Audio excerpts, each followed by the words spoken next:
ball players. Junior linebacker Grayson Jerry. What's up, my man? Yes, sir. What's up? Thank you. Thank you. High school football, Grayson. I know you probably have grown up waiting to be on the varsity team. Oh, yeah. What have what have you learned so early right now on the varsity level as a junior? I've just learned, I've just been taking my mental reps, mostly just watching everybody and just catching up on speed. And it's a crazy step from last year I was on the JV field, and it's just a crazy step from how much faster just the pace of the game is. And just, taking it all in and enjoying every moment of it. Now, your freshman year, you were a offensive threat. I know you like maybe get back on that side a little bit, but from your sophomore year to your junior year at Fayetteville High, how have you seen yourself develop, and where do you feel like you've grown the most? I feel like I've really grown the most just in just my mentality, just on the field. I've gotten so much more confident on the field, and my confidence has shot to the roof. Not to sound cocky or anything. It's just whenever I'm on the field, I really feel like I am the best player out there, and it's just like made me just be a better player overall. Just going out there knowing I can make the play. Talk about that linebacker room that you get to mentor behind. Grace, you're talking about Red, Reed, Dax, those type of guys, and also Will Price is another guy. I mean, describe that linebacker room for people that hadn't had a chance to see you guys play. I love those guys, man. They're my brothers. I love just watching them, like them taking me under their wing and me just watching them play. Like, I've been watching Rhett since I was a freshman. I've been watching him on varsity since I was a freshman, and so it's just like coming in, and we're a big family. And Will, he's like my best friend on the field. Like, we just eat together. We love seeing each other do good, and we like us being out there on the field. It just kind of like elevates our play. Like, we both just play better just competing against each other, but, playing it together at the same time. Having linebacker coaches such as Coach Bowerman and Coach Davis and even Coach Britt as the defensive coordinators, talk about how special it is to have that group of guys. In particular, a guy like Coach Bowerman who's played linebacker, all-state linebacker at Fayetteville. How big is that to be coached by a former Bulldog? It just shows us the legacy and the Bulldog blood that runs deep, and just how much we really love Fayetteville. Coach Davis, Coach Britt, they're amazing, and they make our defense work. And Coach Davis can he can just see stuff on the field like I've never seen before. Like, he'll just talk to me, and it's like crazy how he can see the football field. And I just love just taking in all the information. Coach Britt, Coach Bowerman, they're great guys, and just keep me motivated on the field, and I love playing under them. Last Friday, not the outcome that you guys would have wanted, but what do you think you guys can take from a game like that heading into your homecoming versus the Battle of the Bulldogs? I can just tell from practice, the past few days, it's just been a different level of locked in. Like, nobody, like, it's serious. I think not saying I don't want to say we needed the loss, but I feel like it really put us, like, it put us in the mindset, like, we got to go get it now. Right. Like, we're really hungry now. Right. Like, I can't wait to get it back. Can't wait to get it back in the playoffs, man. To this point, when you think about your time at Fayetteville, I know you have another season, but what game or moment stick out to you to date? Really just that Rogers game for me. I feel like that was really one of my best games. I'll second that it was his best game. I really feel like I just was in the position to step up, and I just showed everybody else what I already knew I could do, and I feel like I put on my best performance out there. So I'm at the stadium. I'm at Harmon Field, or like I will be this Friday. I buy popcorn, go to the top bleacher. That ball's kicked off. Describe what type of football player I'm going to see in number 14, Grayson Jerry, for the duration of that game. I feel you'll just see a fast, electric player who isn't scared to just go and get the ball. I feel like I'm one of the best tacklers and one of the best open field tacklers on the team, and I just feel like I'm really just one of the best in the state, if I'm being honest. I just feel like I'm just different out there. That's all I can say. I talked to your defensive coaches, Bowerman and Davis. Coach Davis just today, and he describes Grayson Jerry in one word as lover of football. I mean, where does that come from, Grayson, that you love it just so much? Because you can absolutely see it when you're on the football field. I've just always I've always loved football. I grew up on basketball. Originally, I wanted to be in the NBA, and then it transitioned over because I'm not really that. Not really. I'm not the best basketball player, if I'm gonna be honest. I'm not the best hooper. So it transitioned to football, and from the start, the second I stepped on the field, I just loved it. It's almost therapeutic, just being able to go out there and just hit someone without any punishment. It's just therapy. You had a chance to play on the varsity team last year, just a little bit. Got a few snaps. How valuable do you think that was, and what did you learn in that championship season? It was amazing just being a part of that legacy of that team. 13-0, like state champions, never done before, and I really enjoyed my experience on the field. I got a little bit of taste just of the pace of the game, and I really remember that Northside game I went in and. It was just totally just mind blowing. It was just a totally different experience, and I just fell in love even more. What's it like playing for Coach Dick?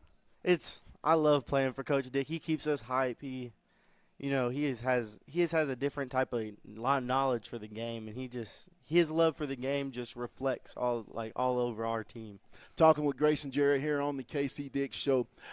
I knew when the season started that it was going to be really tough for you guys, being the defending champion, coming in behind a 13-0 team. But how much more mentally taxing has this season been to try to go back and repeat? Coach Dick said from the beginning of the season, we're walking in this with the target on our back, and we really are. And you can see it in our games. We just got to fight that much harder. It just makes us want to grind even more. To pursue that. Already that name we have for ourselves, it's just we go out there and fight for it every day.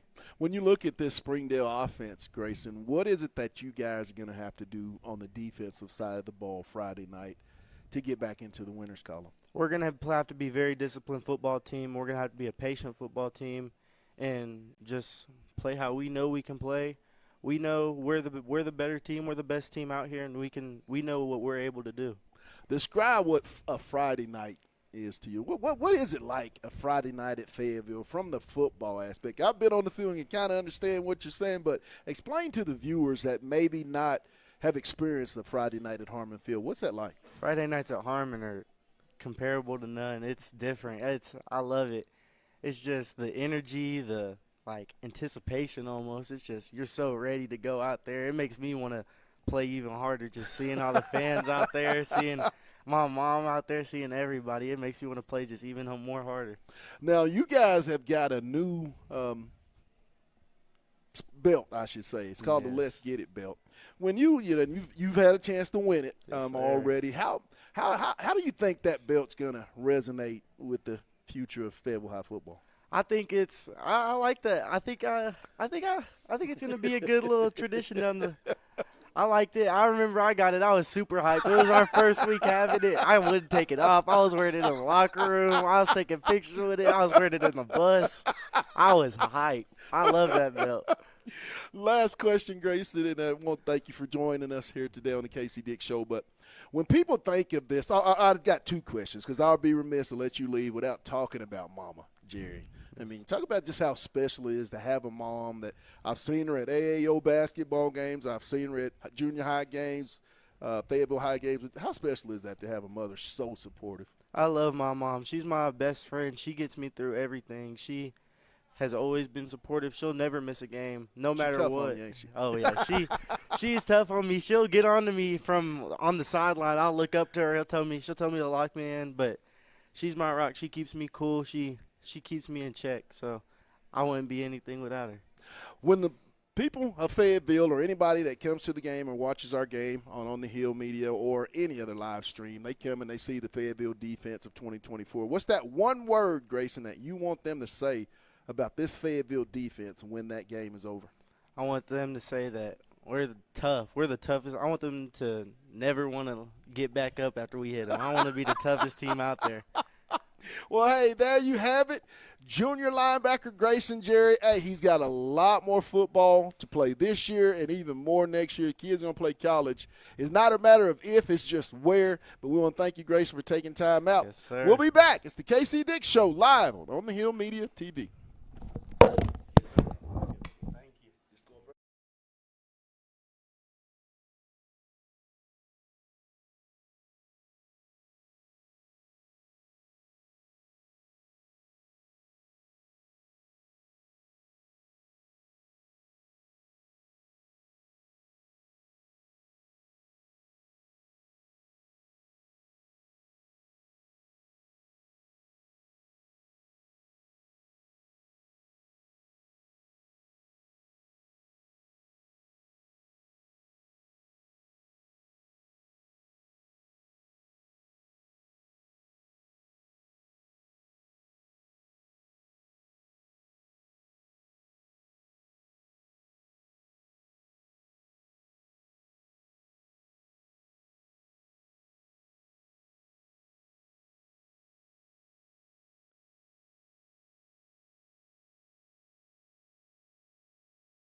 Hey guys, it's Pat Jenkins of On the Hill Media and voice of Fayetteville High Bulldogs Athletics. Make sure and subscribe to our YouTube channel. That's On the Hill Media. Make sure you hit the bell for all notifications. As we say, let's get it.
About their freshman group, Pat, they've got two. we had a little volume issue. They didn't hear what we were talking about, so let me run back and give them a little overview real quick. Give them an overview. So we were talking about Casey Dick, and we were mentioning how he can he can set himself apart from a group of coaches Right. if he can go in there and win this second state title. And I firmly believe Casey has a personal goal of winning this second state championship back-to-back. So Pat was kind of going back telling us the history of coaches that came through Fayetteville High and kind of where Casey sits amongst the echelon of Fayetteville High coaches. Oh, he's definitely in the elite. And I played back in the time with Alan Faring. I mean, we were very good, but back then getting into the playoffs was a lot tougher. You had schools like Texarkana, El Dorado, Pine Bluff.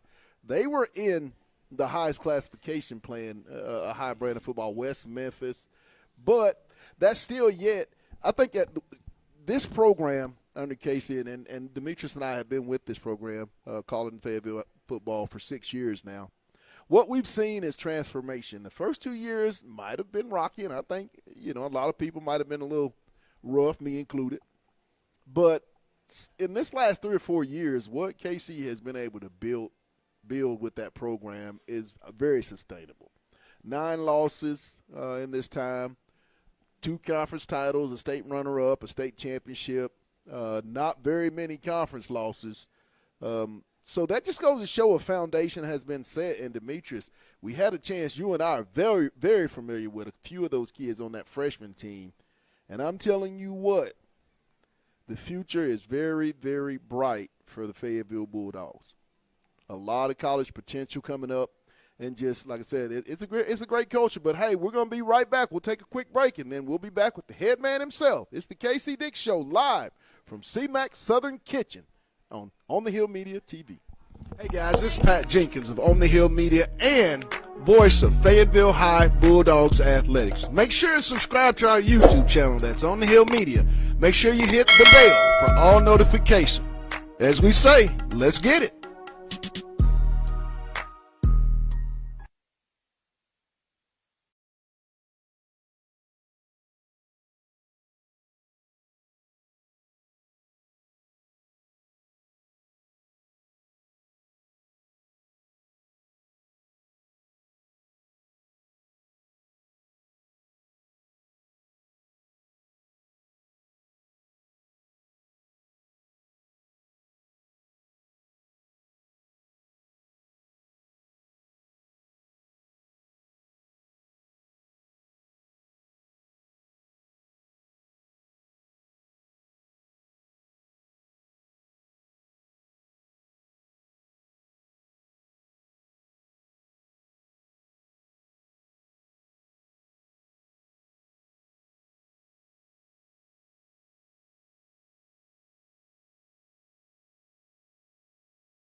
And welcome back. It's the KC Dick Show. We're here live at CMAC Southern Kitchen at 2190 MLK Boulevard, and Coach has made himself available. He's been out when you're the head coach of the defending state champs. You got a lot of hats you got to take care of. And welcome to the show, Coach. I appreciate it, guys. Thanks for having us again. Last Friday, let's recap it before we flush it. Not the type of performance that the Bulldogs are accustomed to. What do you think attributed to that? Because it was kind of a weird Friday night. It was, but it was the little things. When you go back and watch the film, it was, pre-snap alignment. It was post-snap if somebody came in motion. We didn't necessarily adjust the way that we were supposed to. It was, just some of those little bitty things, the little bitty details that showed up in a big game like that ultimately make a difference. And, the good thing and the bad thing about those are that they happen in that game. The good thing is that those are easily fixable and correctable mistakes that we can make moving forward and correct moving forward. And that's been the point of emphasis this week. And I know you've been out at practice this week, and we've tightened some stuff up. We've gotten some stuff going where we need it to go as far as moving in the right direction. So I'd expect our guys to come out and play really good this week. I think we've had probably the 2 best back-to-back days of practice we've had in a while, and I think our guys are primed up and ready to go. even with a little bit weak of it is at homecoming, but I think they've had 2 really good days so far. Young man we had on today on our feature, Grayson Jerry, the junior linebacker coach. Grayson, to me, just seems like an energy guy. When he comes in, you can tell the defense, the intensity. And I thought in that Rogers game, probably his best game as a Bulldog, what does Grayson bring to the table? He definitely brings that energy, and I think him and Will Price are kind of those contagious guys. And, Will's probably going to step up and get some more playing time based off what he did last week and what he's continued to do now. When you really look back on it for the last, 4 weeks of the season, and he's a guy that really bought into the process, and we told him at the beginning of the year, hey, we need you to go play some JV football and get better, and he absolutely took wholeheartedly belief into that 100%, and he's come leaps and bounds from where he was at the beginning of the year. Like I said, bought into his role, bought into his process, Absolutely. bought into getting better at football, going to play a bunch of snaps, and now he's being rewarded for that because, and exactly like we told our kids, it's in 4 or 5 weeks this may be a completely different conversation, and here we are looking into week 7. And he's probably going to start for us, and Grayson Jerry's probably going to play a whole lot for us, maybe probably even start just depending on, what happens in practice and how we really prepare for the last of the week, and then ultimately what we think Springdale is going to give us on that first drive of the game. So, those 2 guys have continually just gotten better throughout the year, and I think that's one of the things, that's tough for kids nowadays to really understand and grasp is, he's another guy that played JV football at the beginning of the year. Did he play all the time? No. But it was those snaps to continually see him rise, get better, have a better understanding of what we're asking him to do. And now you look at him at the tail end of the year, and they're going to play, some really big snaps for us. Springdale comes in a little bit different than what we've been accustomed to over the last couple of years, coming in 6-1. What is it that you see, Coach, offensively that you guys are going to have to do on that defensive side of the ball Friday night? They're a really efficient football team. They do some stuff that's similar to Coastal Carolina with the gun triple option stuff, kind of similar to what Southside did last year. And the quarterback's done a great job of really being efficient and getting the ball out, getting it to the receivers. So they do a good job. And then on defense, they're philosophically sound. Everybody, with Coach Chick and the job that he does over there, and they do a great job with pre-snap alignment and motion and movement and do some different things to try to confuse you. But, it should be – it's a big-time kind of old-school matchup back when you were here. I knew it was coming. We probably got to flip back about 25 pages or so. But we'll find it, Demetrius. We'll find him in there. You're a mess case. What do you guys have to accomplish on the offensive side of the football versus their defense? I think it goes back to what I just said. I think it's efficient. Number one, we've got to take care of the ball. Obviously, that's the most important thing. You watched the game last week. We didn't do a great job of that.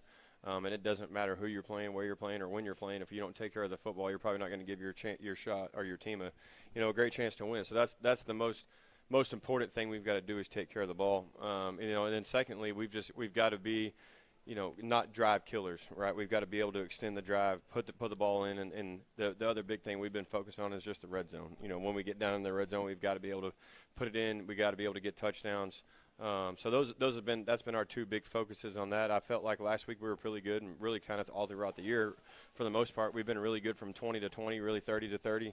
And getting the ball down there, and we just got to continuously, push on the issue of once we get down there. Obviously, number 1 it's important, but number 2 we got to come away with some points. Coach, I want to talk to you about your program. Got a chance to watch your freshman team. You got some dudes on that, but you got talent throughout your sophomores and your juniors. When you look at the future, how excited are you about what you have ahead of you? We're always excited, and I think that number 1, it goes back to our community and the job that they do, and the parents and the stakeholders and everybody. They've done a great job of investing in the youth and really teaching them the right way, and even back down to Coach Crockett and Coach Wright, and the job that their staffs do down there at Ramey and Woodland Junior High, just continuously, emphasizing fundamentals, teaching them the ways that they need to teach them, and it's really awesome to stand back and watch that those groups have been really, really exciting to watch.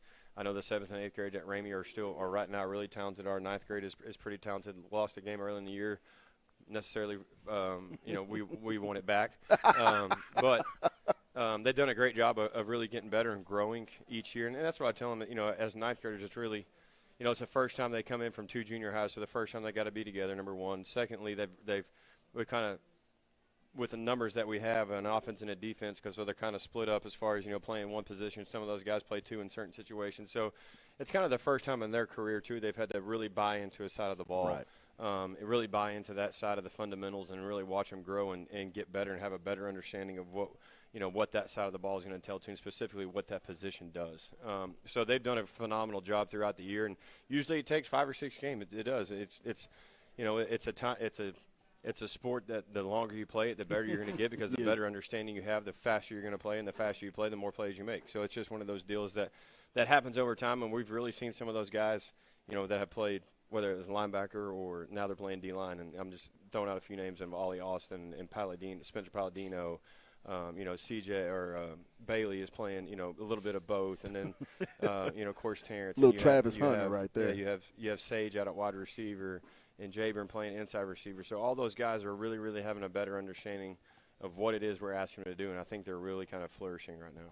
You have done it, Demetrius. We've all had to go through homecoming week. What's the message? Because there's a lot going on. There's 16, 17, 18-year-old kids. But how do you keep them focused throughout all of that? Because I know they have the parade coming up. What's you guys' message for those young men? Yeah, well, that's kind of like we told them earlier in the week. Keep the main thing the main thing. The main thing is football. Everybody's got to come to homecoming to watch a football game. It is nice to have homecoming and have all of our people come back. And obviously, when you're in a great community that supports you like this, you want to make sure that you do your part. And our part is to make sure, number one, our kids are prepared.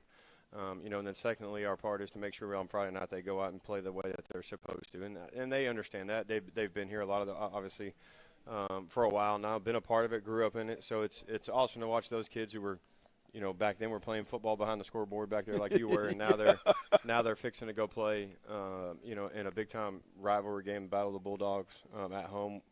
It just happens to be on the same night when the basketball team's playing Kansas too. So I'm sure it'll be fun for everybody to get into Harmon Field. Before I let you go, Coach, I want to talk to you about a young man that just committed to UCA, a guy that I'm a big fan of, Jackson Oliver. What is UCA going to get in Big JL? I tell everybody he I think the talent is kind of untapped. He's just really kind of figuring out what he's capable of. I agree.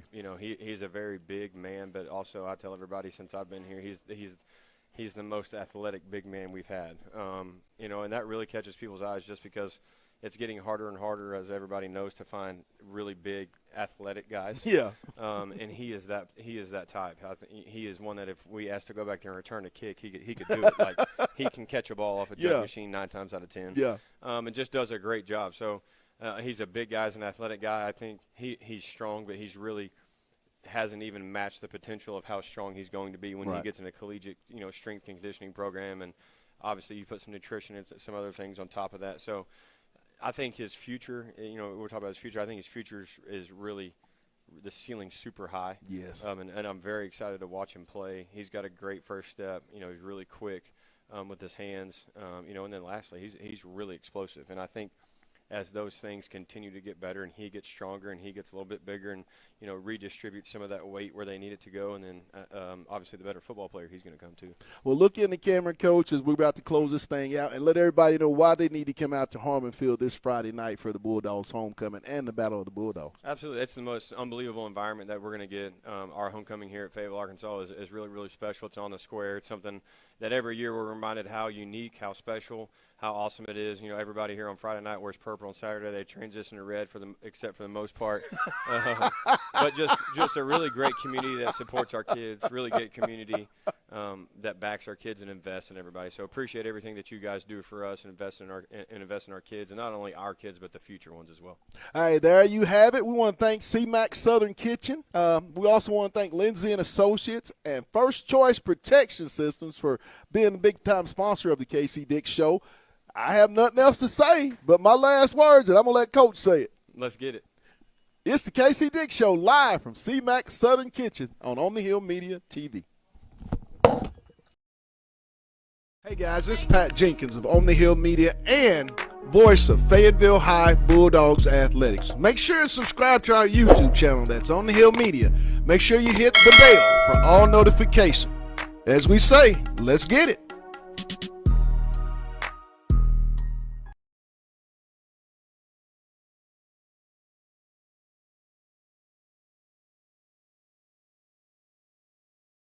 Welcome in here live at Harmon Field on the campus of Fayetteville High School in Fayetteville, Arkansas. It's the Battle of the Bulldogs. It's homecoming.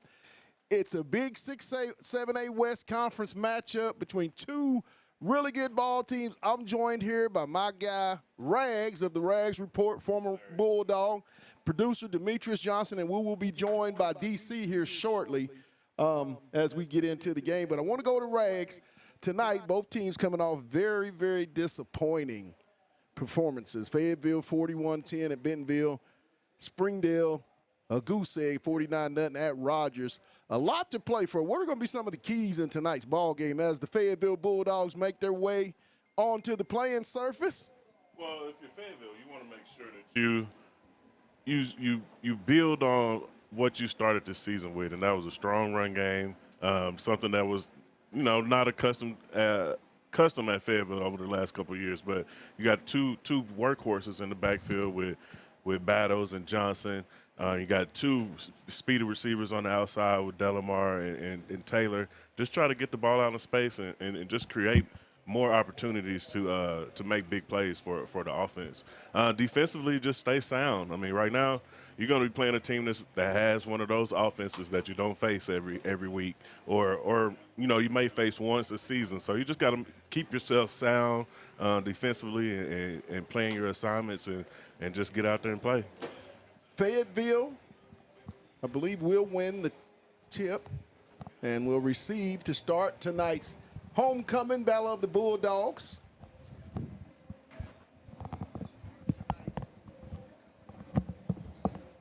Aaron, what a festive night, my man. Oh, yeah. Homecoming and a battle of the Bulldogs, you can't beat that at all. No, you can't beat that at all. Johnson and Taylor back deep for the Fayetteville Bulldogs, set to receive. I think I see Mr. Boiled Chicken Man himself strolling up here. Tonight's game is brought to you by Lindsay and Associates, C-Mac Southern Kitchen, and First Choice Protection Systems. And the kick is off, and you know what we say. Let's get it. It's going to be a touchback as the Bulldogs will open up their first drive of tonight at their own 20-yard line.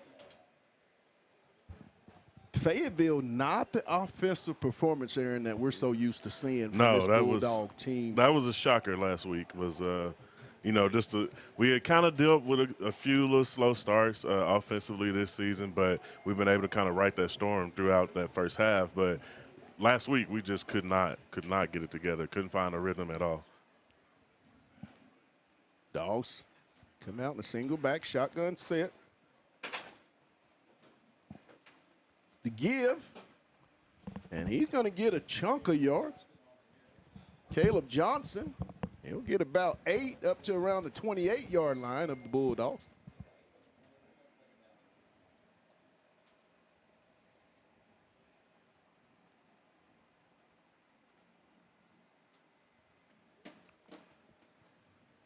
Odom.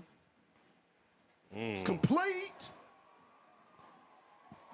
Down to the 40-yard line, Contavious Taylor. What a catch. What a catch. Tipped it to himself. 1st and 10 Bulldogs. That's some SEC hands. I think that's what it is. SEC hands. Got some big hands, don't he? Empty set. There's a snap. Flipped over to Delamar, and he's going to be stopped for no gain. Aaron, they saw that play. Oh, yeah. But, that's that Fayetteville special once you bringing them in and bringing them out. So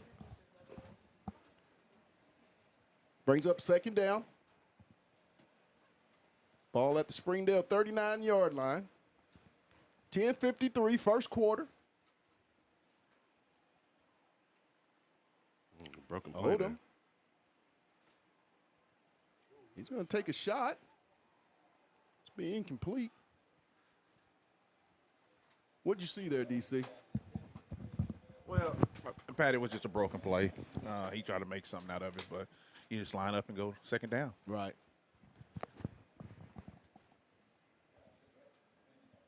It's going to bring up. It's going to be flags. I think illegal touching.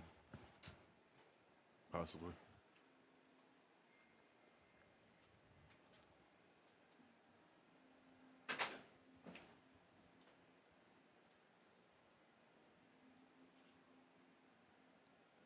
I did see that FAR official drop his hat.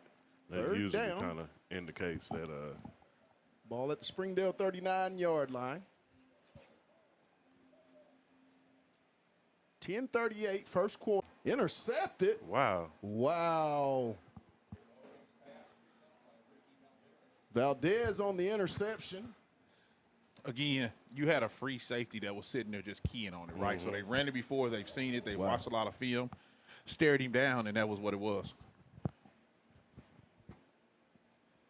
That's not the start you want if you're Fayetteville after last week. Another Bulldog turnover to start the ball game.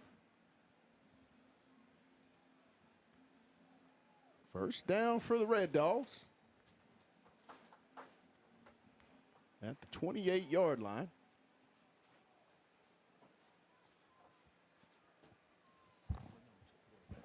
Hader down the line with the pitch, and he's going to be hit for a loss.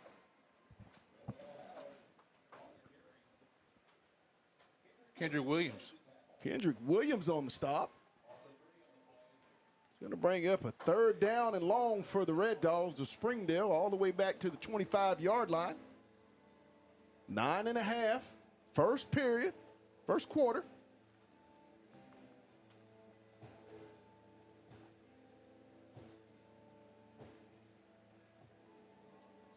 Man, what a festive environment here tonight on the Fayetteville side. A lot of purple. Hader. Ball's on the ground. Oh, Ball's wow. on the ground. Pat, what you like there is the guys are getting after the football. Yes. You had 4 purple hats around that ball, and that's a good sign that they flying to the football. And if the defense will play well for you tonight, I like our chances. Good point. Let's bring up a fourth down. Holzhauser back deep to receive as he'll set up just inside the spring. We'll call it the 49. Oh, let's say midfield. No, now he's going back and forth, so we'll say close to around the 47. It's going to be fielded at the 45-yard line. No return. So Fayetteville, guys, this is one thing you like. This drive, Fayetteville didn't have very good field position in last week's game. I mean, don't you think this is something that they could build on, even following the turnover and the good stance by their defense? I do. I mean, I really think here you take a shot here and just make it happen. Because eventually you got to figure out how to get this offense out of this little funk that First they're down in. Bulldogs at the Springdale 45-yard line.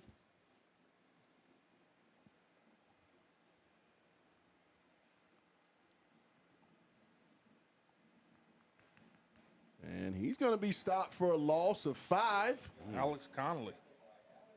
Conley on the stop. This Fayetteville offense just cannot get going, guys. Just seems to be sputtering. And the loss of 4 on the play.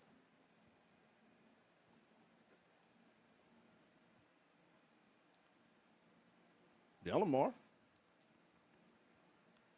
And he Another turnover. Pat, you know, it's one of those things where, you know, I don't know, they're not going to blow the whistle quick like you'd hope that they would, but at the same time, active hands, a lot of guys to the football, always breeds good stuff. Problem, turnovers throughout the last 3 weeks on the offensive side of the football. First down, Springdale at their own 42-yard line. Looking deep. It's going to be incomplete. Yeah, he was step to step with him. I don't have a problem with that Yeah. coverage. You know, the hand was on the back a little bit, Aaron. I seen what you Yeah. seen, but that wasn't nothing that was going to generate a call.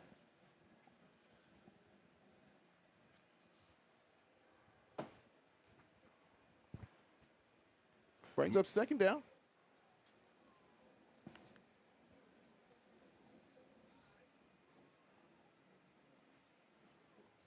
High snap and the give. He's going to keep, not going to get very much as he's going to be stopped for maybe a loss of a yard. And that is a great job by these Holt and Gardner. Garton, I should say. They all are staying on the home, stop. keeping their contained.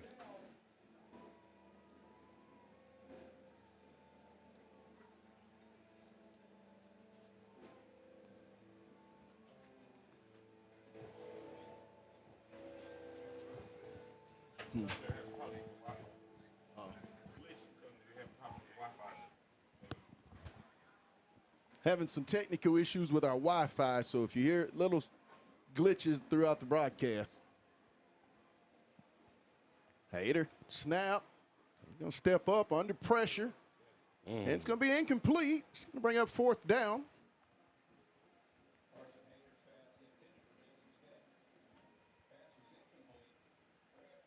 Well, it is promising the way this Fayetteville defense is playing, being able to stay with their assignments and not get fooled by the misdirection and everything. But this offense has to figure it out. Here's the thing, and I keep saying this to you guys, I'm a big advocate. We need to run the football. Yeah. You need to run the football, establish the game, take what they're giving you and go. Holzhauser set up at his own 28-yard line. There's a kick. It's going to be fielded around the 28.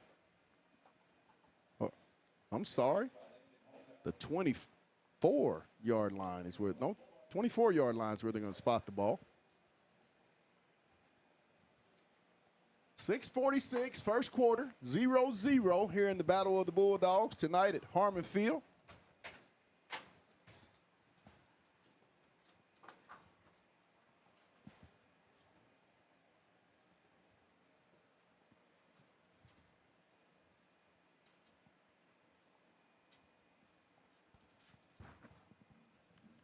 Battles, he'll bounce it out. Trying to get around, and he'll get up the sideline as he'll be knocked out of bounds.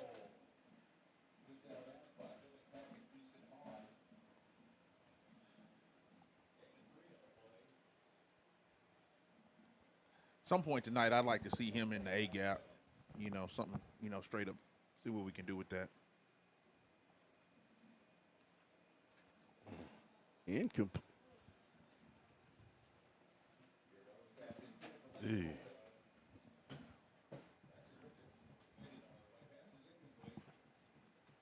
Gonna bring up 3rd down for Fayetteville.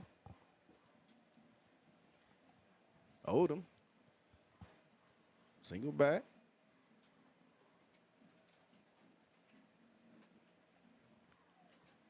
It's incomplete. It's gonna bring up 4th. That's one you want to get back. This Fayetteville offense is not in sync and hadn't been in sync for going on 3 weeks now, and they've got to figure it out on that side of the ball. Just no rhythm at all, guys, whatsoever. No, it's showing. They're struggling to get in any type of rhythm. But I mean, this is kind of something that has happened somewhat throughout this year with this first quarter kind of slow starts and getting it together. But there's the kick.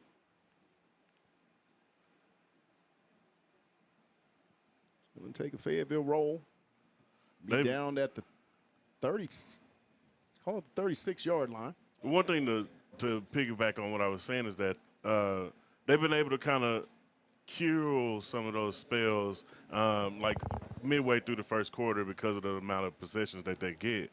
But they haven't looked like this where you're not getting first downs on certain possessions where you're literally went 3 and out in 3 straight possessions. So it's something got to give on this next one. They just don't have an offensive rhythm right now. They're searching. And it goes all the way back to that north side game. Handoff. He's going to pick up maybe 2. Up to around. Might give him 3. Makes it a 2nd and 7. Ball at the Springdale 39-yard line. Pat, look, we got an early appearance by Zay Burns and Johnson at the corners. 2nd down, 7. Hader in the shotgun with a single back.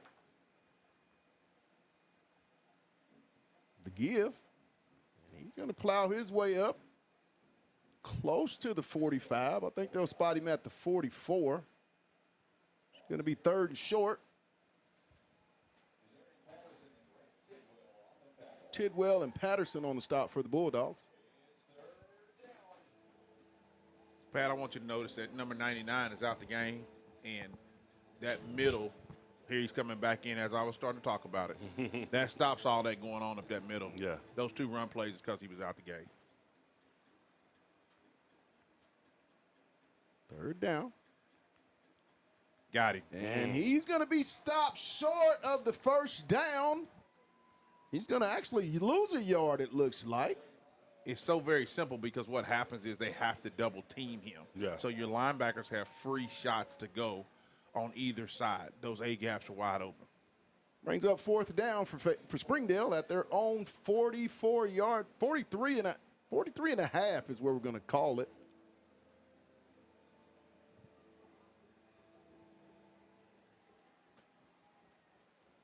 Hader, single back set. He'll take the snap. They're going to get the first down up to midfield, around close to midfield. The first down, guys, for Springdale.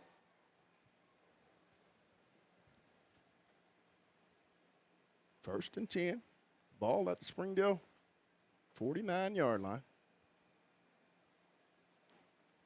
The handoff. Straight ahead, and he's going to pick up about 4. Tidwell, Kennedy, and Oliver on the stop. Second down.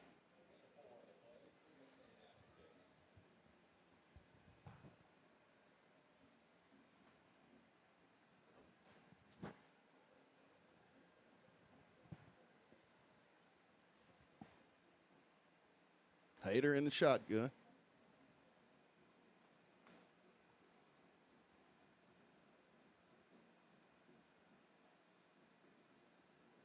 Looks like we're going to get a false start.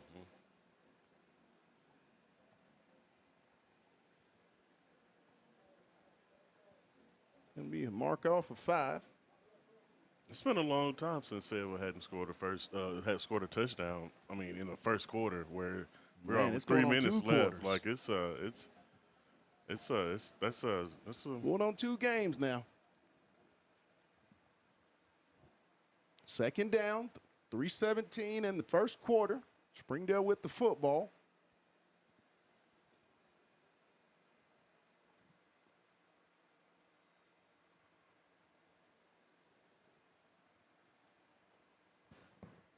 At the Bulldog 47-yard line.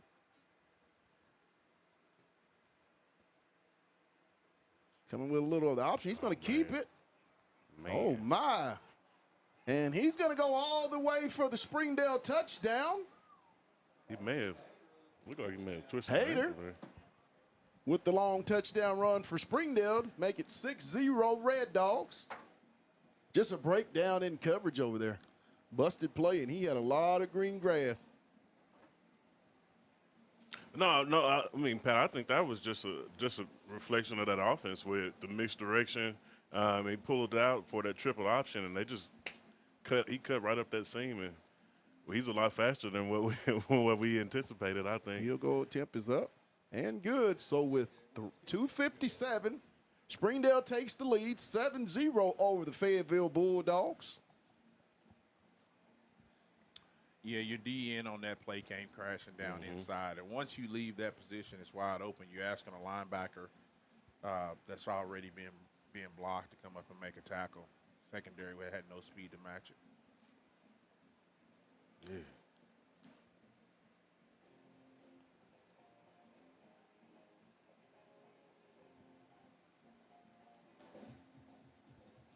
But again, they've been in this situation before where they play from behind. You got all kind of athletes on the field, and it's just time to punch back. This team just doesn't look like they're playing with emotion right now. Well, I mean, the offense is obviously struggling, Pat, but, I think once they settle in and get into a rhythm, you'll see Fayetteville still going to do what they're supposed to do. A lot of football to be played, and I can understand. It's going to, Fayetteville has a tendency. They're a slow starting team this season. There it goes. Going to be a touchback. It's time now for this offensive Fayetteville to get itself some footing. Mm-hmm. Well, and then also you gotta give the defense some time to catch their breath. It's 3 defensive they possessions. Played a lot last week. I mean it's three times the defense has been on the field, and we haven't even finished the first quarter. I'm sorry, we're experiencing some technical streaming issues. If there's any glitch in your live stream.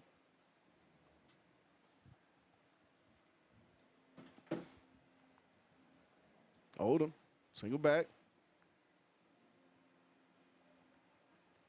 Complete to Mattingly. Oh, you cannot be And serious. he fumbled. Another Fayetteville turnover. Oh, my goodness. This is, wow. 4 possessions, 3 turnovers out of the 4, guys. This offense has got to figure it out. They are absolutely out of sync. Oh, my goodness. Pat, I hate to say this, but at this point, I'm calling on my twos. Get the ones out of here. Get out of here. Until we can figure it out. If I'm going to go down, I'm going to go down with some guys that want to, you know.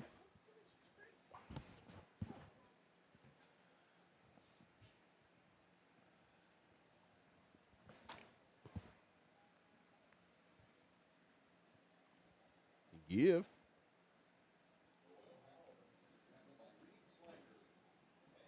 Right now, in this situation offensively, there's some soul searching that needs to go on that side of the ball.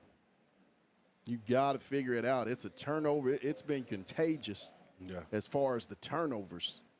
And that's 3 different people on the offensive side with fumbles. If you go back to north side, Fayetteville has, I think, 5, 9, 12 turnovers. And we're still in the first quarter. So the last 9 quarters. The give. And he's going to be stopped. Rhett Tidwell on the stop.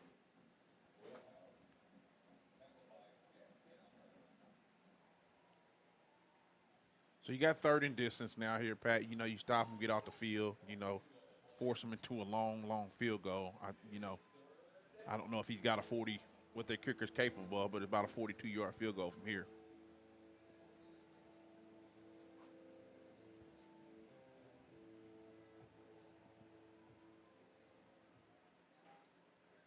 Third down. Hater. Wide open. Wide open.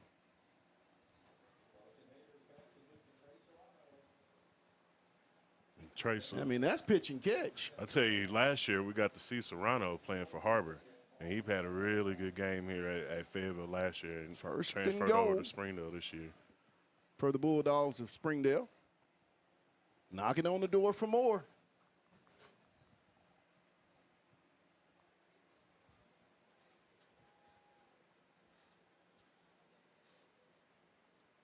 Here's the handoff up the middle. Yep.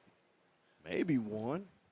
Aaron, help me out real quick. We looking at this lineup out here, and we really get down a distance here, 1st and goal. Would you think that the receivers should be pressed at this point, or should we be with our defenders almost on the goal line? I mean, you need to put hands on him as soon as the ball is hiked. So you can be able to control where he's able to go. Just like that last 3rd down conversion. I mean, all he had to do was run 7 yards untouched, turn around, and it was a perfect pass. Second down.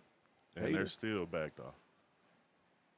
He's going to keep it. Oh, Try to get outside, and he's going to makes the pitch. What a tackle. That Tidwell? That's number 4.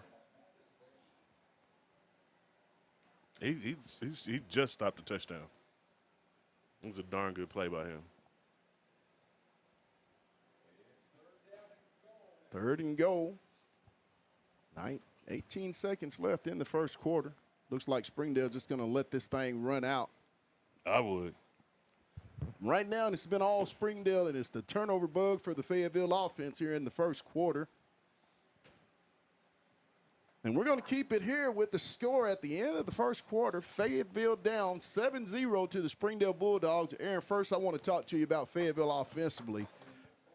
What is going on? The turnover bug has hit them, and it just doesn't seem to stop. It's that which adds to the more of the different emotions that you do see out here. But there's also some of it where Some guys aren't going as hard as they should, or some guys just aren't. Obviously your heads aren't where they need to be. If you carrying that ball around where you can easily be stripped, some of these guys don't really have the excuse of, they're not ready for this game because it's homecoming, it's the Battle of the Bulldogs, it's got all that different type of prestige to this game, and they show up in this first quarter, have 3 turnovers. Two of them, interception by your quarterback and a fumble by really a strip where he was carrying the ball carelessly and somebody reached in there and got it. And the same thing that happened to Mattingly as well. So at this point, like I just mentioned a few minutes ago, at some point you have to reach out to your ones. And the only point at your skill positions, throw them twos out there. Let them twos get some run and see what happens. 3rd and goal as we start the second quarter. Ball at the Fayetteville 3-yard line for the Springdale Bulldogs. Knocking on the door for more, up 7-0.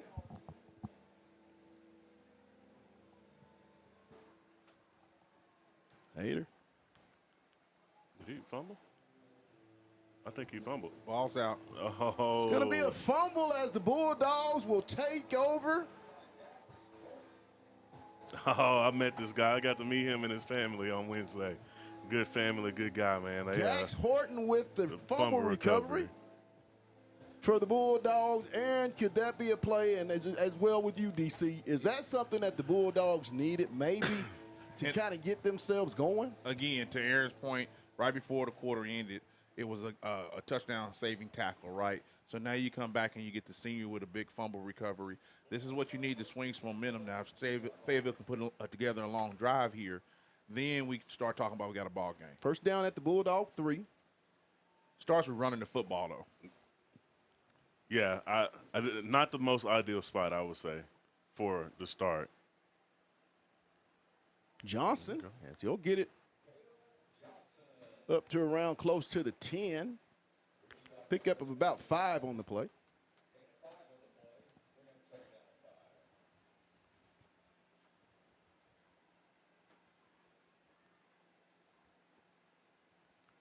Johnson, he'll get across the 10 up to around the 11.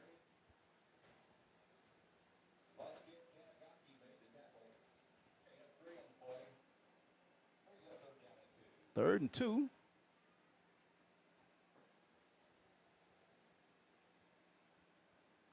No. Ooh.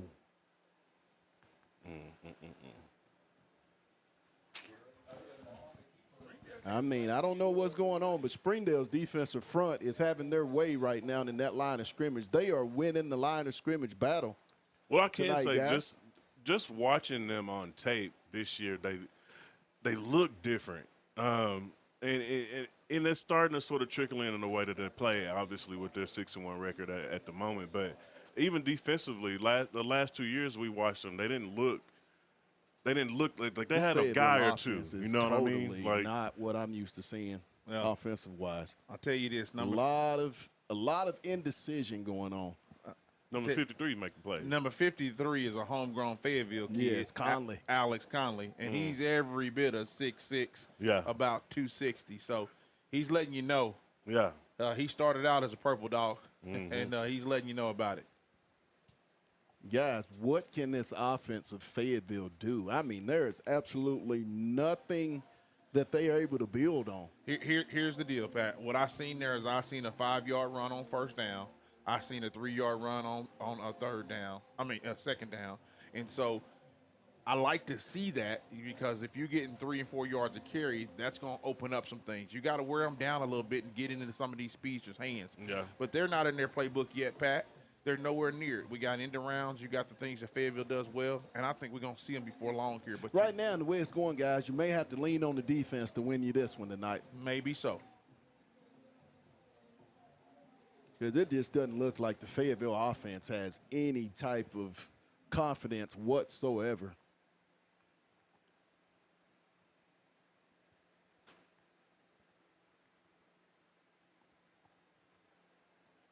Good punt. It's going to take a Fayetteville roll. Boy, did they need that. Going to be down at the 29-yard line. Big time punt. They needed that stretch for of field. Fayetteville to flip the field. Pat, we talk about these kids in the program and how they started their football careers in the Arkansas Hawks program. The Arkansas Hawks AAU football field Fayetteville team, 6 out of their 7 teams are playing tomorrow in the GFL championship game right here at Fayetteville High School. So I love it. If you ain't got nothing to do tomorrow morning, the game starts at 10 a.m. Come out and support those Hawks because you'll see a lot of those players on this field here in just a few years. Come on out and support the future Bulldogs. 1st and 10, Hayter. Ball at Springdale 28. There's another big run.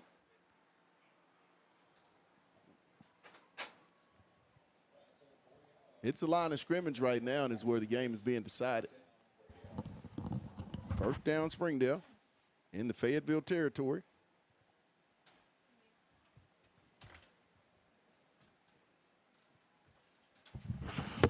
Just an off-tackle run.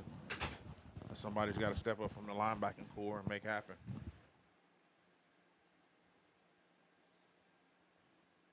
Hayter. Complete.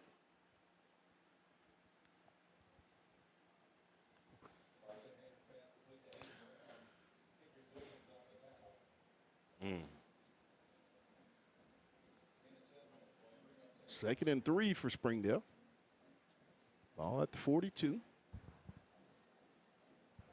With Fayetteville.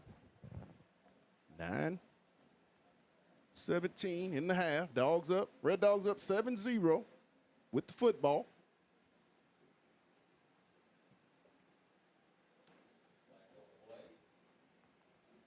Ball start.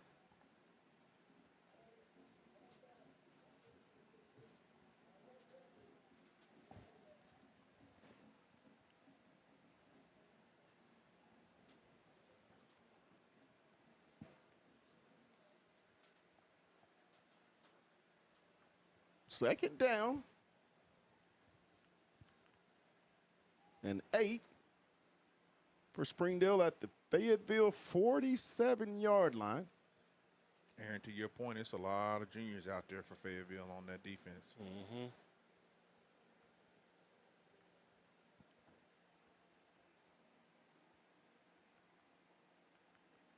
He's going to be tackled for a short gain.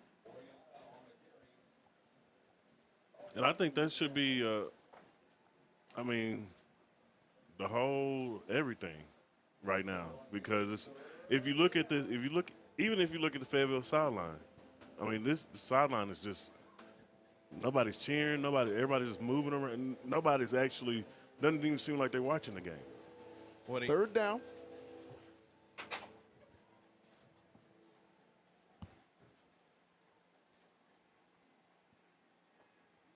Right. Hayter. Oh, ball's out. It's fumble. There we go. And Big Fayetteville Jack. will recover. Will Price with the sack, creating the fumble, and the junior just continues, guys. The young man just continues to make plays for this Fayetteville defense. Number 18 was on that recovery, Pat. Washington with the recovery. Turnover number 2 for Springdale. So both teams are really loose with the football. Again, Pat, you know, Fayetteville down a touchdown with the way the defense is playing. I'm not really worried. Again, you've got a lot of game left and a lot of offensive power. We just got to get it going. See if Bulldogs can get something going.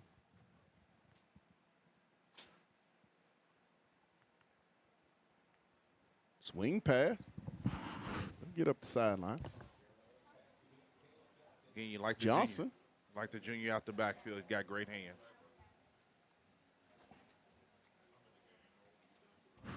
Look like we're going with a little tempo, Pat. 2nd down. Battles. He'll bounce it out. Turn it up. Turn it up. He gets up the sideline, still going. See, and he's going to be out of bounds. Again, Pat, I want you to look at that. If he turns it up the field right there, it's a touchdown. Yes. But he steady wants to flow all the way to the outside. He's got to cut the ball up. First down, Bulldogs. Ball at the Springdale 25-yard line. Taylor. He'll put his foot in the ground, get across the 20, down to around the 18-yard line. Be a pickup of 7. I'll make it 2nd and 3. 7.5 to go in the half. 7-0 Red Dogs of Springdale. Ball at the Springdale 18. Fayetteville with the football. Odom is going to keep it, try to get outside. Makes a man miss. He's going to get the first down and get up the sideline. He'll be knocked out of bounds. They made it all the way to the 3. I guess that shoulder's good. Wow. Nifty running by the senior quarterback, Odom. Going to bring up 1st and goal for the Bulldogs at the Springdale 3. This is where you just got to get some confidence if you're the Fayetteville offensive line and push your way across that white line.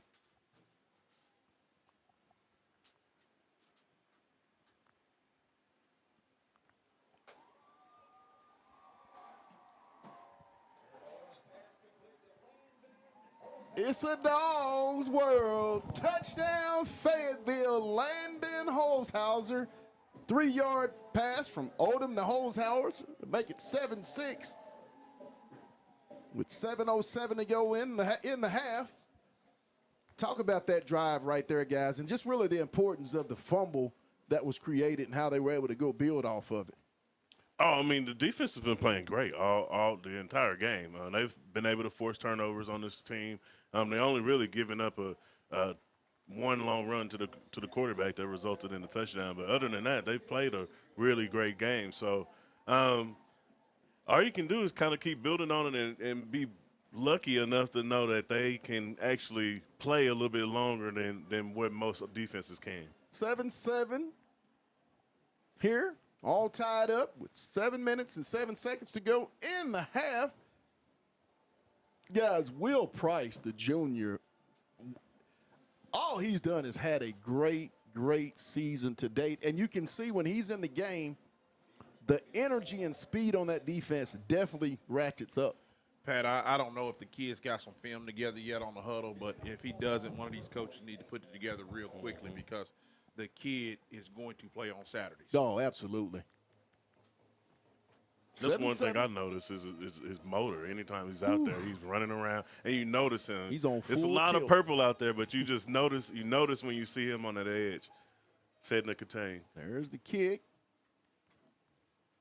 Going to be caught and returned. And he's going to get up to around the 25.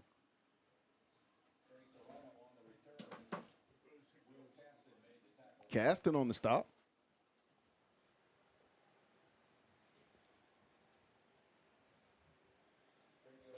See if we can get another 3 and out here, Pat, and get the ball back in the hands real quick. Springdale at their own 25 at the 24-yard line. Well, it'll be 1st and 10.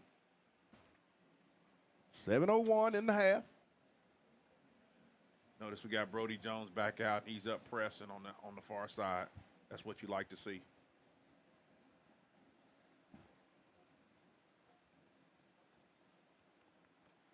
Come up. And he's going to be brought down. Reed Slankert. Slankert on the stop. Coming from the backside.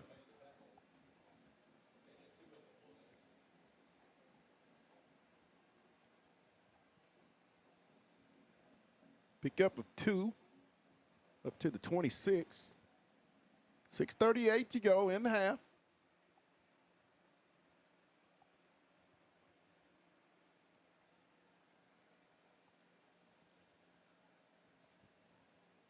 Hater. Did that ball bounce? Pitch outside. I thought it did. He's going to be knocked out of bounds. Did that not bounce? That ball looked like it bounced on the ground.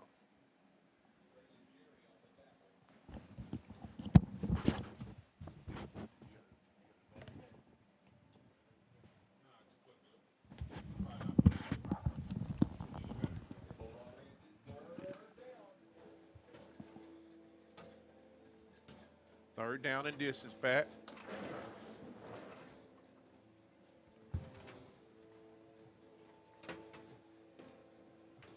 Third down.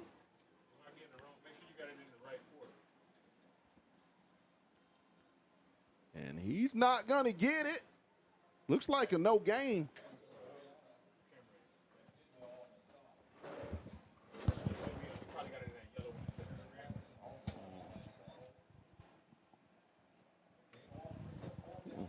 And that's what we talked about, getting a 3 and out and establishing some defensive dominance here, which they've done for the better part of the game. So what we need now here is a good offensive drive and another 7 points on the board and get this game back in hand.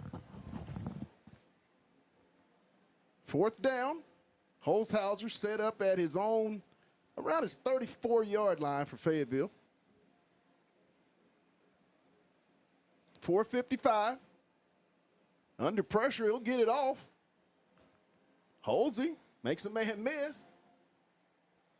Very short return for Fayetteville, but they'll take over first down at their own. Looks like the 38 is where they're going to spot the football. How big is this drive, guys? Oh, it's a big-time drive. Especially if you can score quickly. Right. Then you have a possibility of getting the ball again before halftime, which, we will be kicking off after in the third quarter. So it's one of those where you want to make sure that your offense is clicking. So you want to see what you can do on this possession to see Empty what's up. backfield. Odom flips to Taylor. Katavion. He's going to get a very short gain.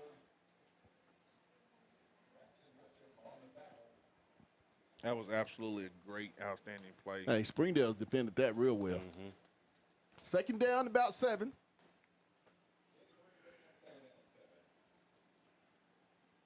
Ball at the 42 of Fayetteville. Odom. Little flip in the flat.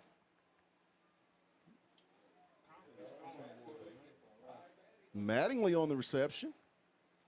He'll get it up close to first down yardage. It's going to bring up third and short.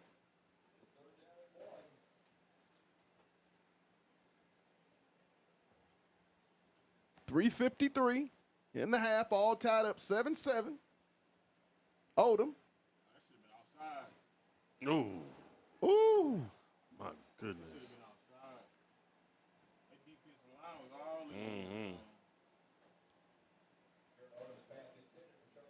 They've watched film, Pat. Yeah. They've watched film. They're very disciplined out there with those quick passes. It's almost like Fourth a run down. play. I don't know if it's so much of watching film. This is what's been happening the entire game. Every single formation they've run a bubble screen or a tunnel screen out of each one of them at least once. Offside. Oh, wow. Going to get an offsides as Fayetteville will get free yardage, it looks like. See if we get encroachment by the Springdale defensive line. Wait. Oh. Wow. Oh, my goodness. This team just continues to shoot itself in the foot.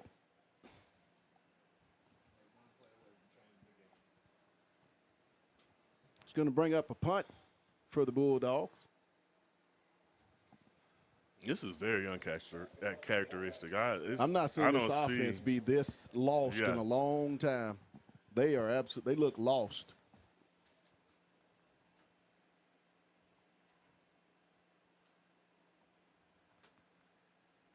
Nice high kick. What I will say to you, Pat and Aaron, is Springdale, well, let me put it like this. Fayetteville has lived rent-free in Springdale's head for a long time. Mm-hmm. Right. I still like my odds here with all this purple surrounding us here at Harmon Field. A 7-7 game with the athletes we have on the field. So it's one play away from breaking their backs, and I think that you'll see that, before the night's over. First down, Bulldogs of Springdale at their own 32-yard line. 3 minutes and 32 seconds in the half, all tied up. Hader in the shotgun with the single back set. Pat like to call him. I want to call it, too. A big-time takeaway finna happen here. He's going to keep it, and he's going to be swarmed for a loss. of yards on the play. Price on the stop. Jackson Oliver as well. Horton was in there, sticking his helmet in there as well. I mean, you can't beat what this defense has done. I mean, with all this misdirection that Springdale runs, the quarterback has obviously had some legs on him, and he can kind of throw the ball around a little bit. So they've been able to these linebackers been able to kind of group themselves together and making sure that they keep their contained and have their assignments. And here comes the pressure, and they're going to swarm him. Roll them up. I mean, I like what Davis is doing and how he's sending those guys They're in there dialing blitzing. up the heat. Davis is definitely dialing up. I am still confused. Why we are 10 yards off the line of scrimmage with our corners. I don't understand. It's going to be 3rd and long. 2:29 and a half. Ball's all the way back to the Springdale 22-yard line.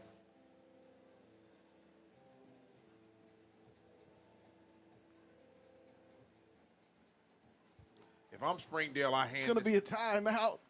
If I'm Springdale, I hand this thing off, try to get positive yard and flip the field because throwing the ball up in the air, risking a turnover, giving them a short field right before the half makes absolutely no sense. So we'll have to see what the coaching is looking like tonight. That'll tell me a lot. For sure. Now, with that being said, guys, say they do get the stop. Fayetteville gets the ball. How should Fayetteville attack the last pretty much 2 minutes of this half? Running, or should they mix it up? They should attack like a rabid dog. Yeah. Also, don't run a tunnel screen. Run something else. Run something else other than the screen. They've obviously are keying on it. Try more of the vertical passing game. But also, I mean, Battle's had a couple good runs the last 2 possessions. Johnson's been able to create some chunk yards as he's run. So you just need to kind of trust this run game in hopes of, like DC was saying, where you're able to spread around to the wide receivers out there. But I mean, you got to be able to trust somebody, something. As we resume play, it's 3rd down, 2:16 and a half. Ball at the Springdale 22 for the Red Dogs.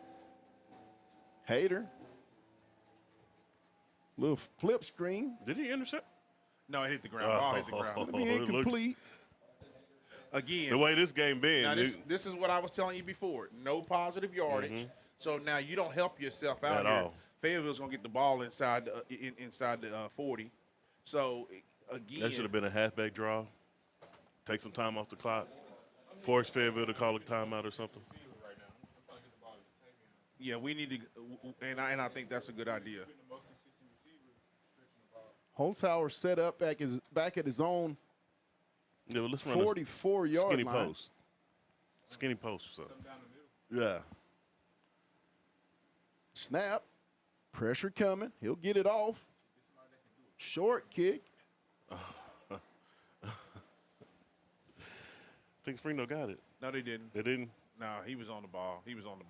They're hoping and wishing. He was definitely on the ball. That ball was recovered by Holzhauer. We ain't got no review. They can skirmish all they want to the ref.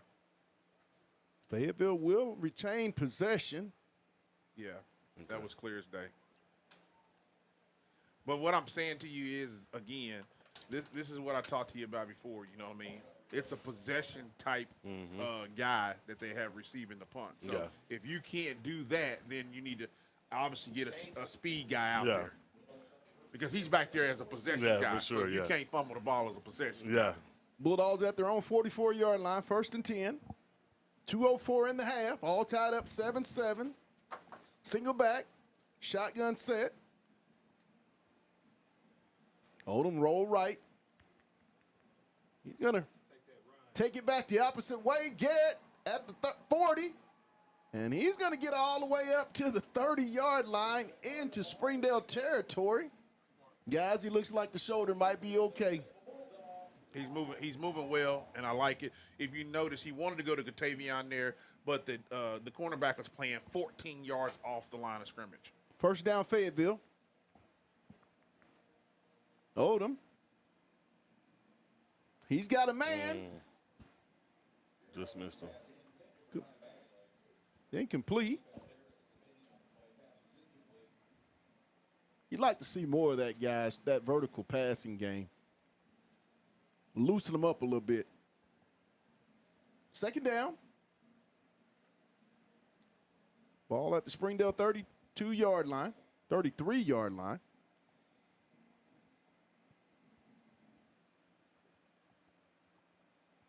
Odom, he's got time. He's going to keep it, and he's going to get out of bounds. They really don't have an answer for that the way they're selling out. You know what I mean? Might be enough for a Bulldog first down. Great decision making on that or whatever. With those receivers bailing out on those go routes, they really have nobody to come up and contend with him. The linebacker's too slow to keep up with that play. First down Bulldogs at the Springdale 22. Odom in the shotgun, single back set, 4 wide.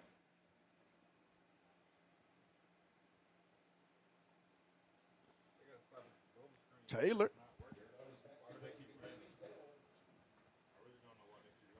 You know, for Fayetteville, and it has been over the last couple of years, that's been a play they ran on the Oh, run yeah. line. It's almost like a running play for them. And so I'm kind of used to it now. You know what I mean? It's that same 3 or 4 yard running play. Second down. Odom. Stared him down. What I'm thankful for is if you had a more athletic linebacker there, that's a pick six, and there's nobody. That's Green Third going the down. other way. Yeah, that should have been a pick six. So 105, 106.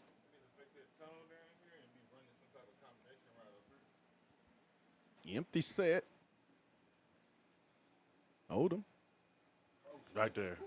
Taylor.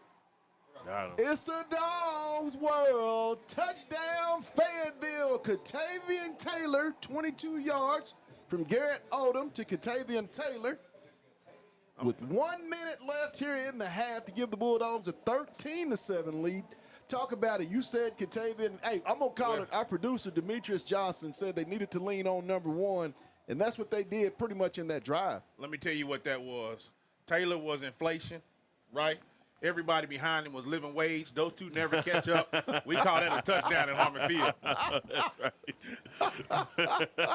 right. Hey, touchdown, baby. That's right. 1 minute in the half, the Bulldogs take a 14-7 lead on the Garrett Odom to Katavian Taylor, 22-yard touchdown strike. But also Tonight's that goes. game is brought to you by Lindsay & Associates, CMAX Southern Kitchen, and First Choice Protection Systems. I want to thank those guys for proud sponsorship to make tonight's broadcast possible each and every Friday night. Aaron, tell me what you saw. I mean, you go back to what DC talked about before this possession is the way that Springdale ended their last possession. Instead of taking time off the clock, they threw a pass, stopped the clock, punted, and next thing you know, another minute off the clock, and Fayetteville has a 13-7 lead. 14-7. Oh, missed. Okay, and that's just son of, or 14-7. But that's kind of what happened in that situation that gave Fayetteville this opportunity. There's a kick. You know, It'll be a touchback. It's really weird. I know we stand up here and we got a vantage point and we see the field, but some of that stuff just seems like it's elementary to me. I mean, I got a tie ball game. Yeah. My team's been doing fairly well. We've got 3 turnovers in the game for the team. I want to run this clock out and get in the half. I feel good about myself. Get the ball at halftime. And get the ball. I feel good about myself. Right. I just didn't. I mean, hopefully they run it out. 14-7 Bulldogs. 1 minute even here in the half. But that also it put them in a situation to now where Fayetteville didn't waste any timeouts on that last possession. It's a minute left. They can call all 3 timeouts and get the ball back with, the same amount of time they just scored in. So. And again, I Be mean, called. I like the sideline pass or whatever, but if we make a mistake here this deep in our end of the field, you're giving Fayetteville points. 2nd and 2. 55 seconds left in the half. Purple Dogs up 14-7 in the battle of the Bulldogs.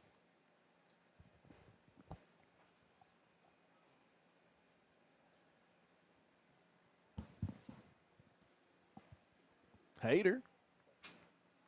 And he's going to be stopped right as he got the handoff. And Aaron, what'd you say? Fayetteville called a timeout. Jaden Holt on the stop. Timeout Bulldogs. 50 seconds in the half. Purple Dogs up 14-7 here on homecoming night on the campus of Fayetteville High School. Aaron, what does that one play give me as far as time? I mean, if I run that ball on first down and I run 6 or 7 off the clock, I've got another 24 seconds off this clock now. I mean, if Fayetteville, do you call a timeout, and then if they go punt, do you go after the punt and send everybody? Absolutely, yeah. Absolutely. You send Will Powers for sure.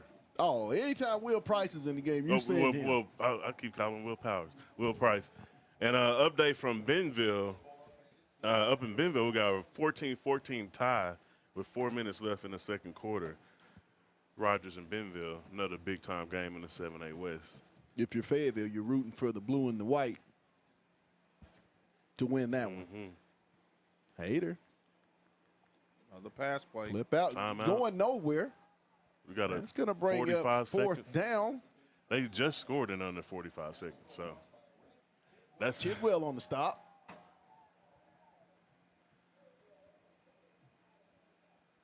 Man, if they score here, that's something on the opposing side that going into halftime that you really would be kicking yourself with if that was to happen. Absolutely, and obviously, you know the ebbs and flows of the football game. You know, you see that more and more and more when the time gets short like that, and you get these turnovers or you get these 3 and outs. It typically ends up in points for the other team, especially dealing with a short field. And so again, where we're punting from, Fayetteville's going to get that ball again inside the 40, and so guys, you think it happen. I hate to interrupt, but go back to that punt by Keiko when he flipped the field. It seemed like that was one of the main plays that Fayetteville needed because they were able, prior to that, Will Price was able to come up with that fumble. Yeah. And they've been in a rhythm, and you have to give offense. I've been hard on them a little bit, but it looks like they're getting a little bit of their footing. But I think you can attribute that to their quarterback starting to use his wheels a little bit. That's right. And I'm a big advocate of flipping that field. Halsey back at his own 47-yard line. Fayetteville looks like they're going to come after it. Here they come. Oh. Almost got it. Peter. Again. A short kick as Fayetteville's going to be in Springdale territory at the 41-yard line. 36 seconds at the Springdale 41-yard line.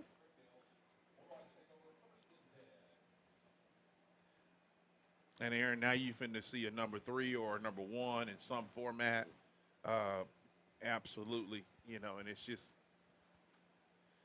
it's kind of the way it scripts itself out. You almost can see it coming. I can see him on Bulldogs the far take sideline. over at Springdale 41-yard line, leading it. 14-7, 36 seconds left to go here in the half. He's too close at the bottom of the screen. Empty set. I have no idea what's going on here. We're going to go 5 wide. Look for something over the middle of the field. It's complete to Delamar. Jason makes a man miss. He's going to get all the way in. It's a dog's world. Touchdown, Fayetteville, 41 yards. I said it. Garrett Odom to Jason Delamar to make it 20-7 Fayetteville. I mean, you can rewind the tape about 3 minutes ago. We said the exact thing that I said would happen just happened, and the reason why that is because it's mismanagement of the clock. Springdale had an opportunity to do things totally different, and they just failed to do it. That's coaching. Keiko set to attempt the extra point. It's up and good. So with this 24 seconds. 21-7, all of 12 seconds to score on one play, 41 yards. Garrett Odom to Jason Delamar. there was a playoff game in Kansas City a few years ago, and I think the Texans it was there. And I thought you was going to talk they were about the up. cheating that y'all did. They were up probably 24 to. They were up 24 to 3. Yeah.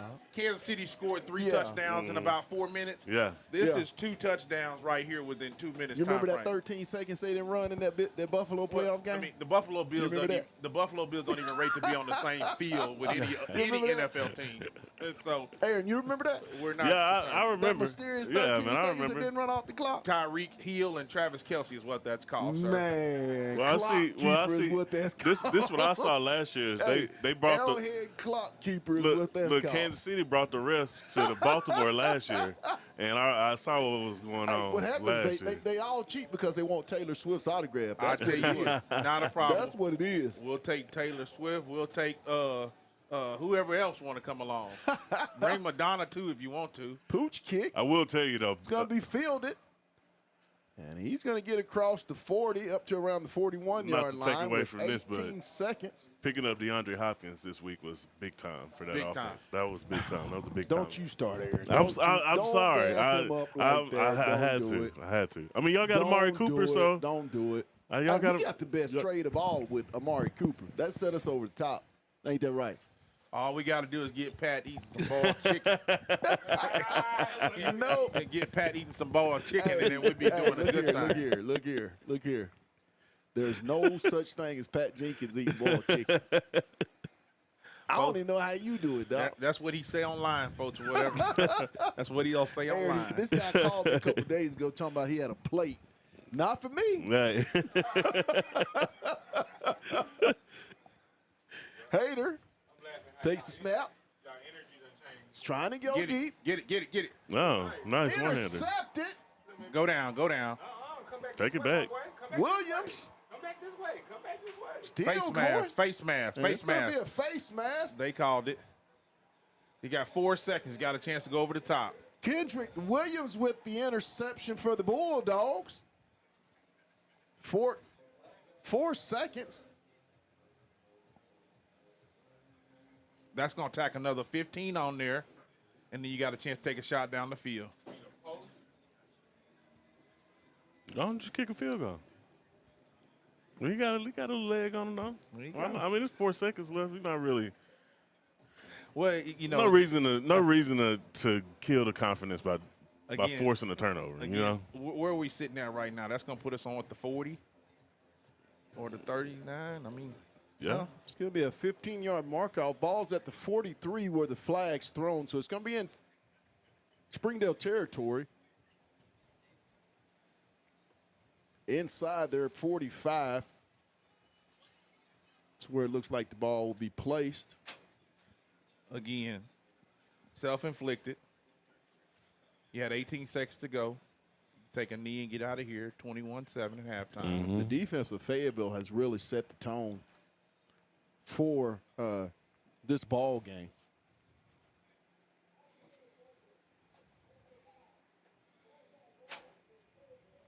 Oh, they didn't call a face mask. Oh, they offsetting penalties. So Fayetteville will take a knee and get out of here. Yep. 21-7 Bulldogs. 4 seconds in the half. Homecoming night on the campus of Fayetteville High School in Fayetteville, Arkansas. And what a beautiful night for Friday night lights and football, guys. What a beautiful night. D, what'd you say? Our energy's different? We got the cracking jokes. That's the half. Well, no, you got one more play you got to get in there. Yeah, they got a nice little drone show that they're about to have here at halftime. Absolutely, absolutely.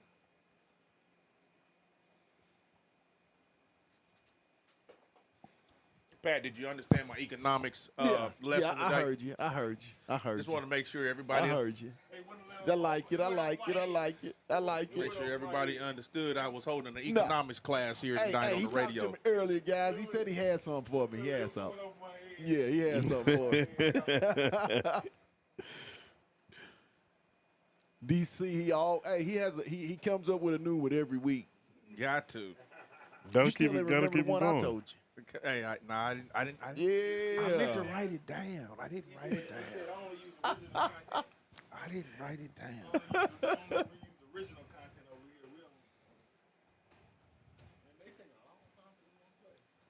You ain't lying. A lot of time for one play. Bulldogs just come out. Ball at the 24-yard line of Fayetteville. They have the lead 21-7. 21 unanswered points by the Fayetteville Bulldogs. Over what? About a 3.5-minute stretch. Battles. No, not He get some gets a extra big yards. one. Oh, what? Come on. Oh, you can't end the half on a flag. Let's see what it is. It's probably going to be unnecessary roughness by Battles. No, you got something going on here at the 40-yard line over on the Springdale bench. What we got? I know he threw his over here. As the officials will confer. See what the white hat says. Well, it's got to be one more play at least, doesn't it? They might just let him go to the half. Looks like they're just going to take it on. No. It's going to be one more play.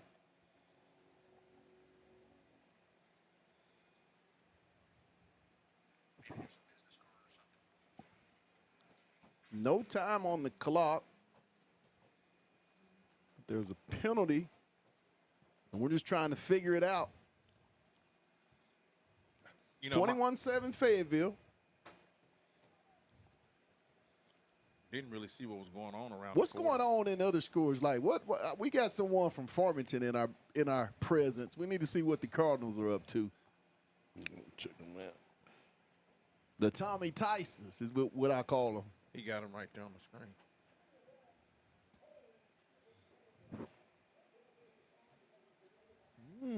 End of the half. Poor little cabby. Fayetteville. And that's going to end the half with the score Fayetteville up 21-7 over the Springdale Bulldogs. We'll take a break and then we'll be back with more. You're watching Fayetteville Bulldog football on the Hill Media TV.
Hey guys, this is Pat Jenkins of On the Hill Media and voice of Fayetteville High Bulldogs Athletics. Make sure and subscribe to our YouTube channel. That's On the Hill Media.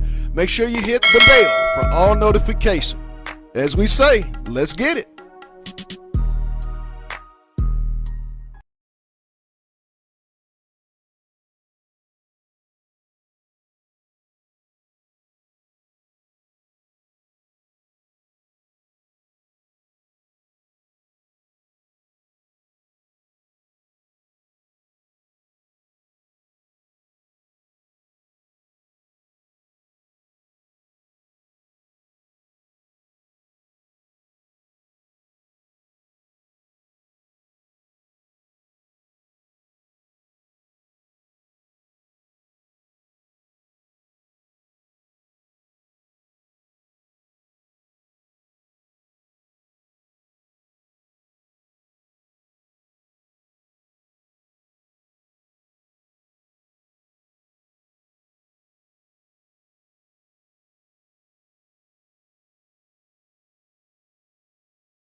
And welcome back to Fayetteville High School on the campus in Fayetteville, Arkansas, where the Bulldogs lead it here on homecoming night, 21-7. It's been all Fayetteville, DC. Talk about it. The first half, what did you see that got Fayetteville going so quickly? Well, it was the turnover, flipping the field, getting the turnover. That was what got the thing going, and put the ball in the end zone. Then the guys woke up and started playing ball. What a halftime show. We're appreciative of the Bulldogs and the Booster Club and the athletic department for putting on that show.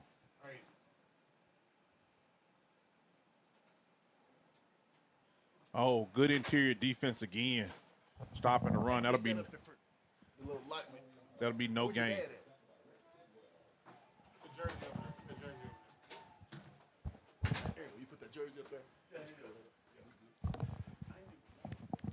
Springdale. Good interior Second defense. and 11, loss of 1 on the play. Hader.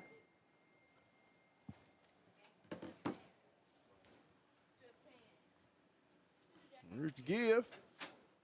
Going to be a short gain as he'll get it just back up around the 20. It's going to be 3rd and long. 3rd and 9. Looks like they're coming out, trying to establish the run. That Fayetteville's Got an update of the Arkansas-Kansas game, 25-17 Arkansas after the first 10 minutes. Oh, wow. Oh, we did talk. Me and Dee talked about Benville and Rogers in the halftime. It was 28-20. Benville was up. 3rd down. Hader. Ooh. Looked like we had a false start by the receiver. It looks like. Back him up 5. How important, guys, is this first, I want to say the first 6 minutes of this 3rd quarter? I can talk to you again, Pat, in economics, but I'll just tell you plain right now. Fayetteville gets 3 and out, gets off the field, and we score. It's getting ready to be a long night for the Springdale Bulldogs. And it goes back to that 2-minute mark in the second quarter. For Springdale here early in the 3rd quarter.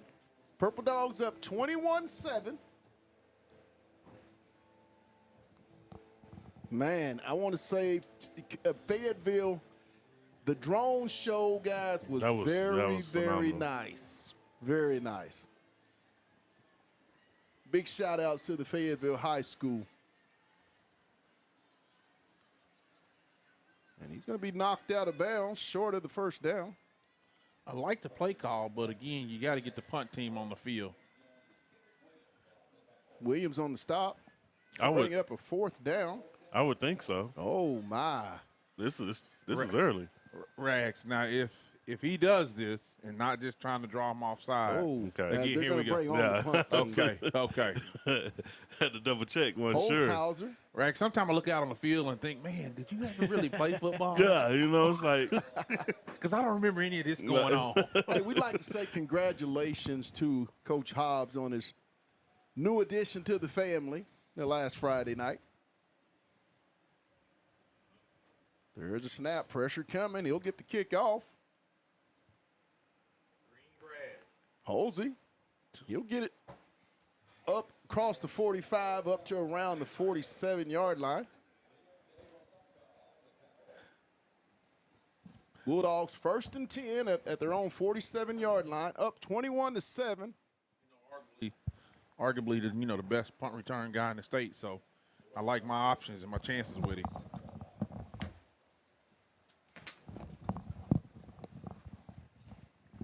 Hey, sure-handed for sure. Sure-handed for sure. Yeah, for sure. Single back set. Odom in the shotgun.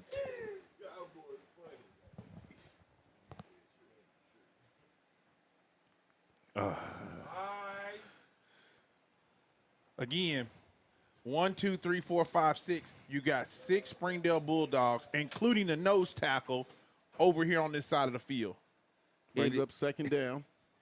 You got to change the script, Rags. You got to change the script. Or at least run it to the far side. That's kind of where I'm at. You get a little bit more room. You can move around a little bit more. Odom. He's got a man, it seems. Taylor with the reception. Katavion Taylor. Great hip movement and adjusting of the ball in the air by Taylor. Woo, And junior. I can't say. Mama, there goes that man. I can't say that. You can attribute that to Odom as well, and that's something that has helped this offense tonight is when he's been able to create a little bit more, Right. has been able to move this offense down the field. Because if you notice, it was two receivers running the same route, and luckily Taylor ended up being the one that was open. But it's still some of that confusion going on the offensive end that you don't necessarily that you're not used to seeing on the field end. Well, what you can know here is two Rags.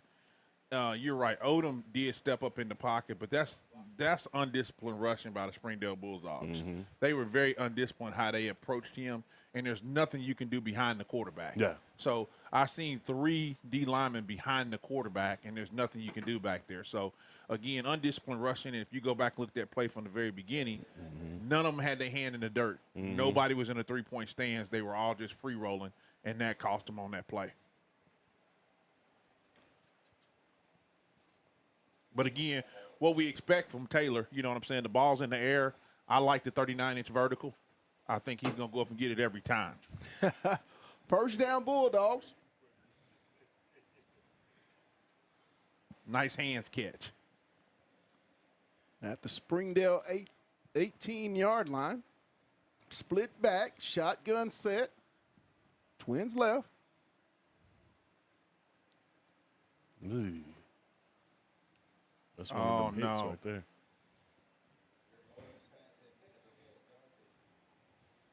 Again, 53, Alex Conley. I mean, just causing all kind of havoc in the middle there. There's been one bright spot for Springdale. 53 he's single-handedly by himself. Anywhere he line up on the line, he's Bloodline's been able good. to. Yeah, he has been. Look like his dad out there right now. Yeah, for those of y'all on the broadcast that don't know, we keep calling Lil Conley's name. His dad, Steve Conley, was a very, very, very well-known Razorback football player, went on to play in the NFL for the Pittsburgh Steelers. Third down. Good bloodline. And I'm telling you right now, you walk past him, he might could put on the pads and play for the Razorbacks right now. Yeah. I got a sighting of him over there on the Springdale sideline. I zoomed in and took a picture on him. Yeah. I got to send it to him later on. Third down. Ball at the Springdale 18 for the Bulldogs of Fayetteville.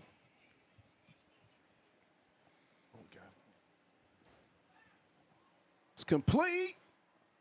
Oh. He's going to get down around the 1. Delamar on the reception. Man, that dude can take Just some right hits, there man. in the seam. Nice check down by Odom. Take First some and keep goal, going, man. Fayetteville. It's crazy. Right up the middle. Johnson. He's going to get down close. It's going to be second and goal. 8.5 to go in the third quarter. Purple Dogs up 21-7. Ball at the Springdale. We'll call it the 2-yard line. Somebody get Pat a drink. He finna need it for this call. No, nice one, Odom. It's a dog's world. Let's get it.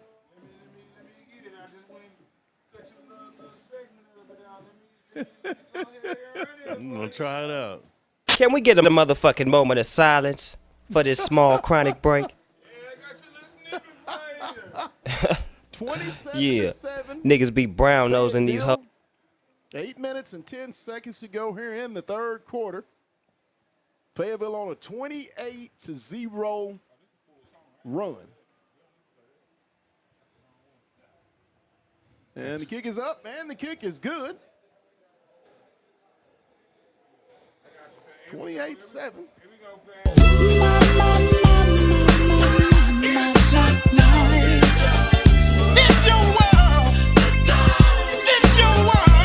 Ball game. We said the offense had to get some footing, and boy, have they.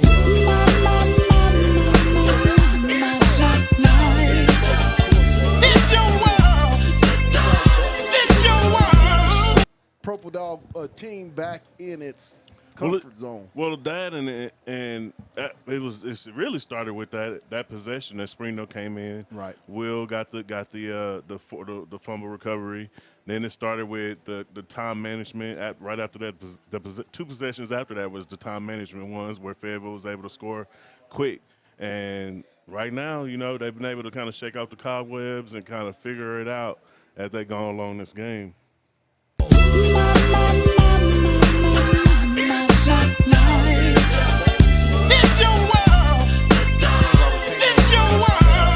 That the Arkansas Hawks Fayetteville Youth Football League will be playing here tomorrow morning at 10 a.m.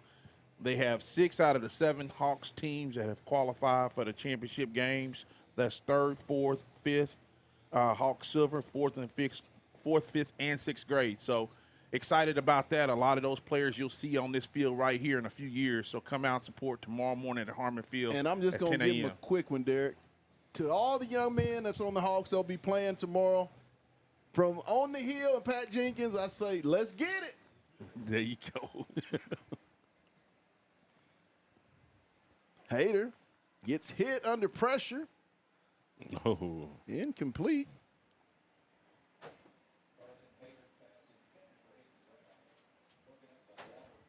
We got a score update. Got Benville 28-20, starting the 3rd quarter again. Another one that I had my eye on down in the Central. Get you a score on that one.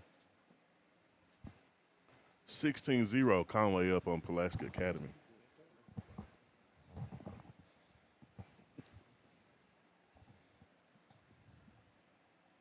Hader. Snap. Gonna try to keep it. Try to get around. Uh-oh. Yeah. Zay Burns. And he's going to be knocked out of bounds. Touchdown saving tackle right there. Good pursuit drill. Good pursuit drill by Burns. Hader into Fayetteville territory. He's going to be knocked out of bounds by Zay Burns at the 32-yard line of the Bulldogs.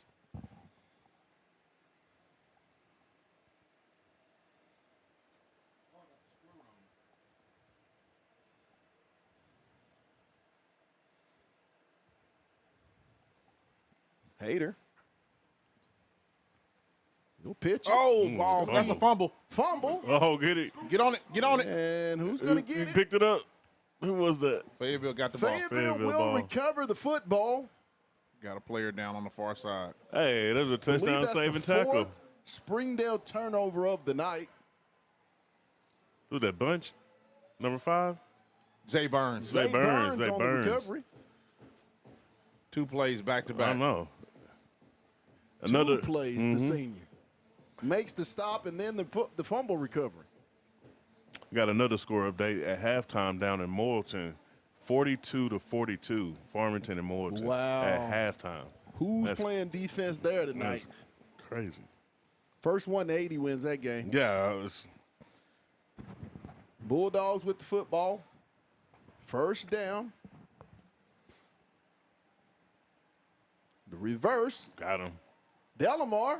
He's going to get up the side. And he's going to be brought down.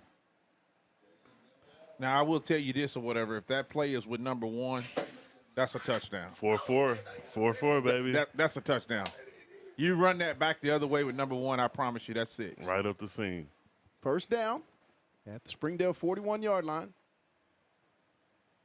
Battles. Oh, Caleb Johnson. Caleb Johnson. He's so gritty. He's going to get about 3 on the play.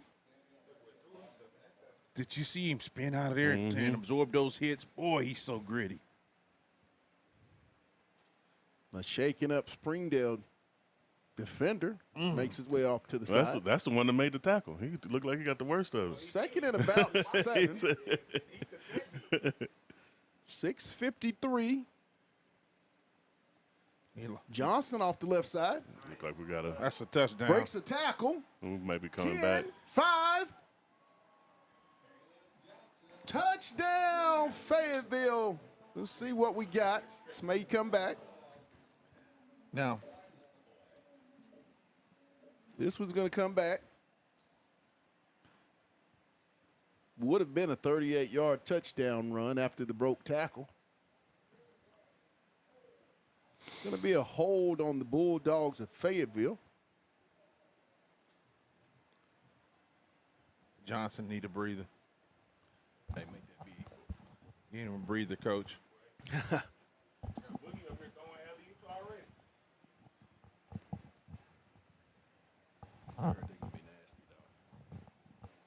It's going to bring up second down and about 16 from the Springdale 48-yard line. 6:40, Dogs up 28-7. Look down here on the matchup at the bottom of the screen. It's complete. It's going to be knocked out of bounds. Delamar on the reception.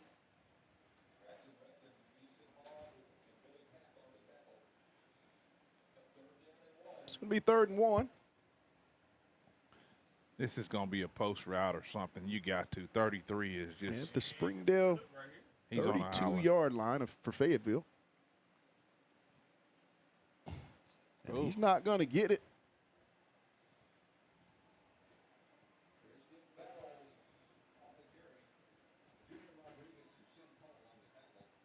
Fourth down. Hulu. You know, that's a 3rd down run play. I think it's got to be a quick hitter. Now you got to Bulldogs going to go for it. Johnson a chance to pick it up. At the Springdale 35-yard line. No.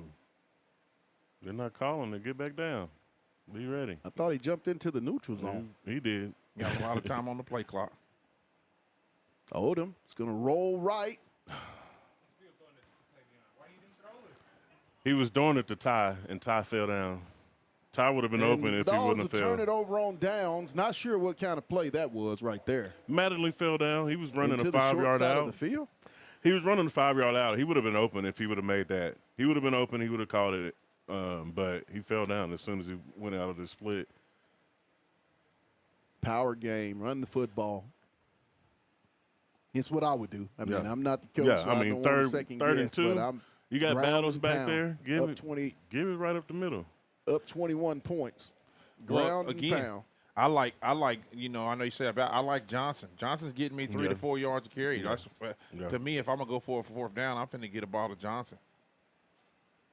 Red Dogs take over at their own 42-yard line. 1st down.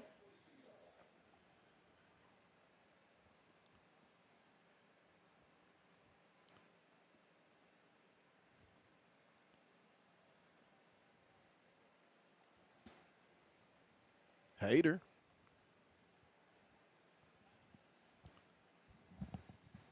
.525. Single back. Hader. He's going to throw it over in the flat. Complete. Brody. A part of this is, Pat, and I know it seems frustration. Obviously, you know, it's football. You're going to have some throwing catches and things like that. But the coverage element of it has to be mixed up. Aaron, you know what I mean? Yeah. There has to be some type of scheme to where we see our DBs And they come got a up. late hit. Out of bounds. This team has got to stop getting those types of penalties.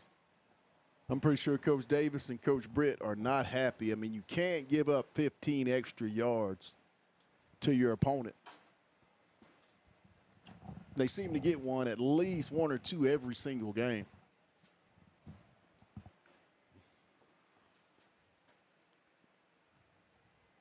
Is that not a forward pass? That seems Does it look like he's optioning it forward? That's what it looked like. Maybe it was just because it was on the far end, but it looked like he actually threw that one forward. Mathis Brady on the stop. Howard on the carry for Springdale. 2nd and 8. Ball's at the Fayetteville 25-yard line or 24-yard line. Senior Brady got a pep in his step, don't he? Hader, single back set.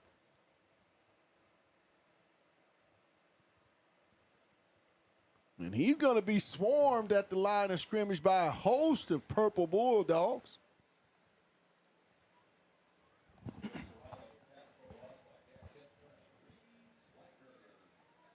Horton and Slankert on the stop. two of your senior linebackers. And what can you say about the group of linebackers that Fayetteville has on this football team? When you talk about Slankard, Horton, Tidwell, Jerry, and Price, I mean, what a group. Obviously, a senior group has played a lot of football. Last two juniors, which they've still been able to get a little playing time underneath these seniors, and you can't beat that. But, I mean, this every week we're calling Slankard, we're calling Tidwell, we're calling Horton, we're calling their names. It looks like we're going to every get week a false start. It's going to back them up 5 more. This pressure for Fayetteville, guys, it's just got the offensive line for Springdale on its heels. It's going to be 3rd down.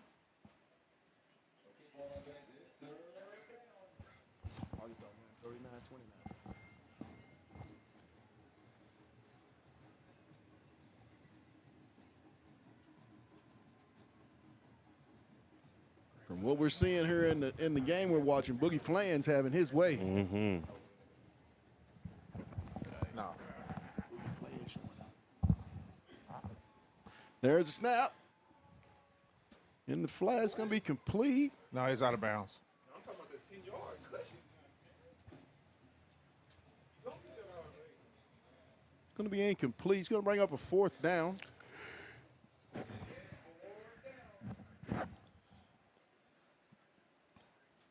Oh, we're looking at a 4th and 14. Yeah. 14, 15.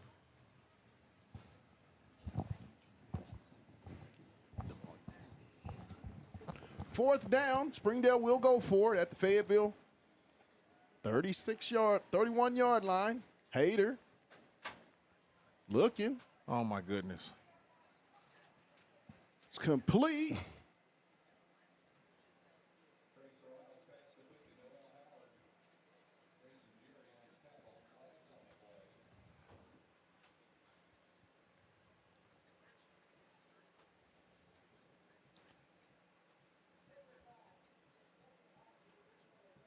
Roughing the passer, another penalty on the Bulldogs.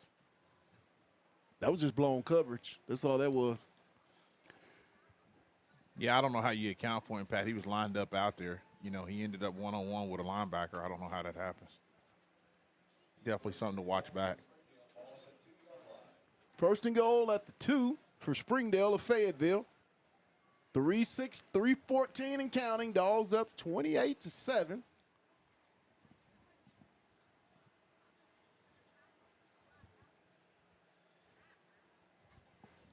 Somebody need to turn this so I can hear that.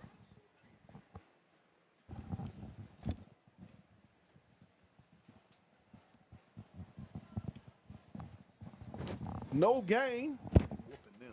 It's 42-29 Arkansas.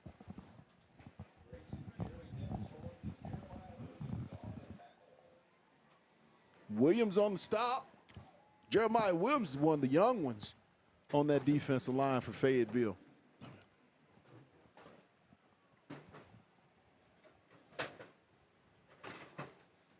Second and goal.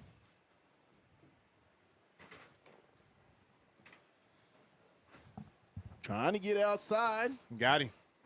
And he's not going to get out. He's Right, going to be tackled for a loss all the way back to the 5-yard line. What a play. Garton and Grayson Jerry both on the stop for the Fayetteville Bulldogs. It's going to be 3rd and goal. Back all the way at the 8-yard line of Fayetteville for Springdale.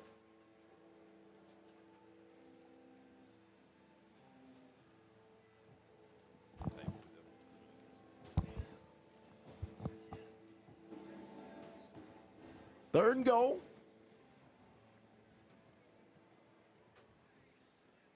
Hayter, single back set shotgun. That's a false start. Like it's going to be 5 more on the Red Dog offense. Just a little quick. They blowing up, Pat.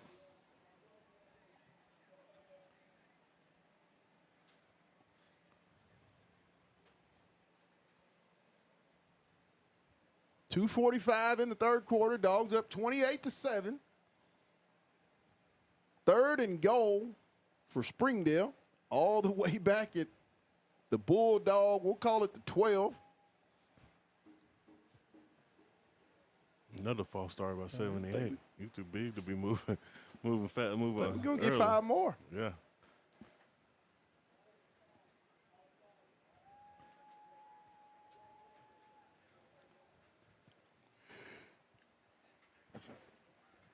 Man, you what were they on the 2-yard line, Rags? Mm-hmm.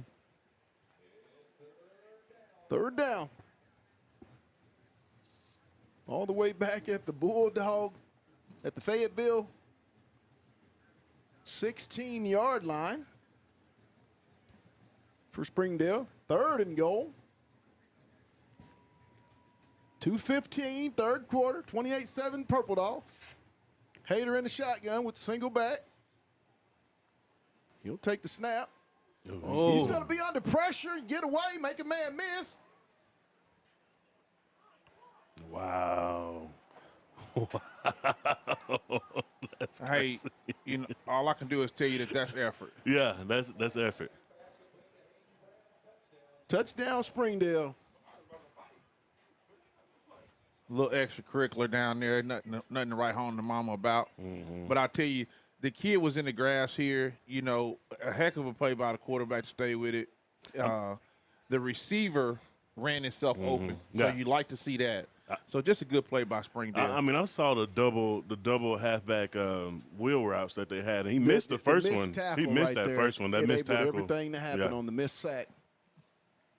There's a lot of different things, but hopefully no more penalties. 2:04. Yeah, it should be a touchdown. But I'm trying to see if they didn't throw a flag on this, but it was a bunch of extracurricular, pushing and jawing,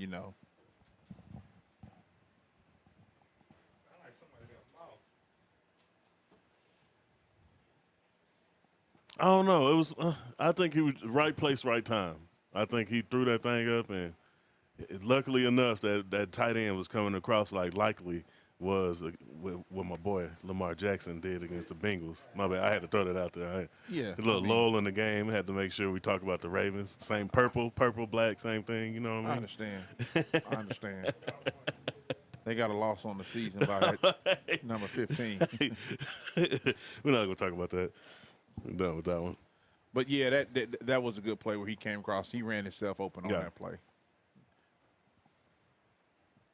But honestly, when you talk about the defense, Pat, I mean, the 2 touchdowns they given up were a busted run up the gut from the quarterback, and I mean a lucky missed tackle that ended up being a touchdown. Kick up. The extra point is good to make it 28-14 with 2:04 in the 3rd quarter. Because, I mean, if you look at it initially, it started at the 2. They got to the 2, ended up at the 15. But granted, you shouldn't give up a touchdown there. But, if you have to do it that way, I guess. I mean, Tonight's game is brought to you by Lindsay & Associates, CMAX Southern Kitchen, and First Choice Protection Systems. I want to thank our proud sponsors for making tonight's Fayetteville Bulldog broadcast possible each and every Friday.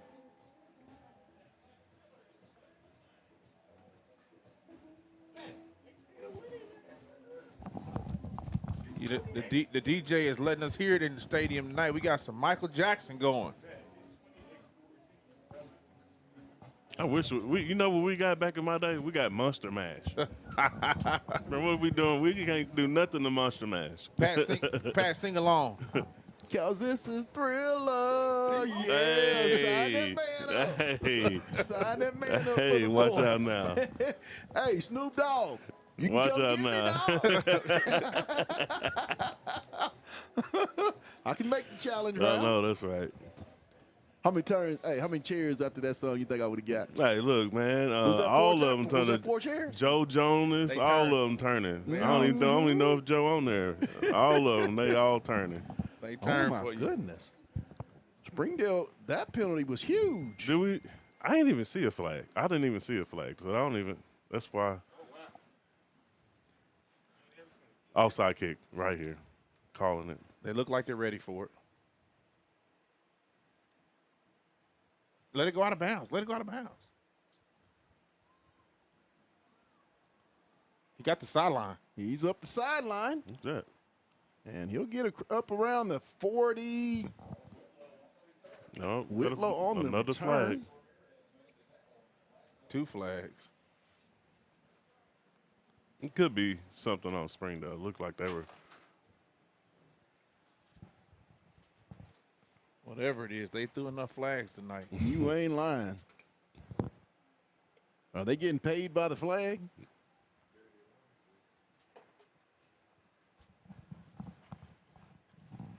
(28-7), 1 minute and 57 seconds in the third quarter. 28-14 Fayetteville. Here in tonight's Battle of the Bulldogs on homecoming night on the campus of Fayetteville High School in Fayetteville, Arkansas.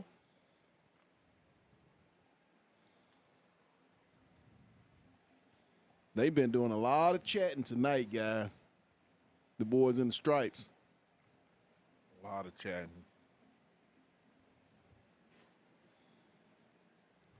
Pat, if you look down on the Fayetteville sideline, the defensive coach is talking to the kids, and every eye is straightforward looking at the screen, following what he's got going. You like to see it. Oh, since they're talking, I guess we can talk. This one is over. I'm going to let you know this right now. Benville's up 49-20 with 4 minutes left in the third quarter.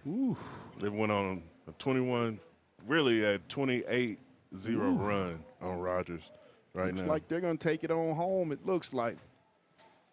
Well, I don't know who else they got. I just want to let everybody know, hats off to Benville that they, have an outstanding season going. But there's a hallway over here that still got the trophy in it over here. True. So right now, and we can show some rings later on. We're gonna play our own song this weekend. And then it'll be in the flag against us? Wow. Penalty was obviously on the Bulldogs. Empty backfield. Oldham will be in the shotgun. I like a shot right here. Take a shot downfield.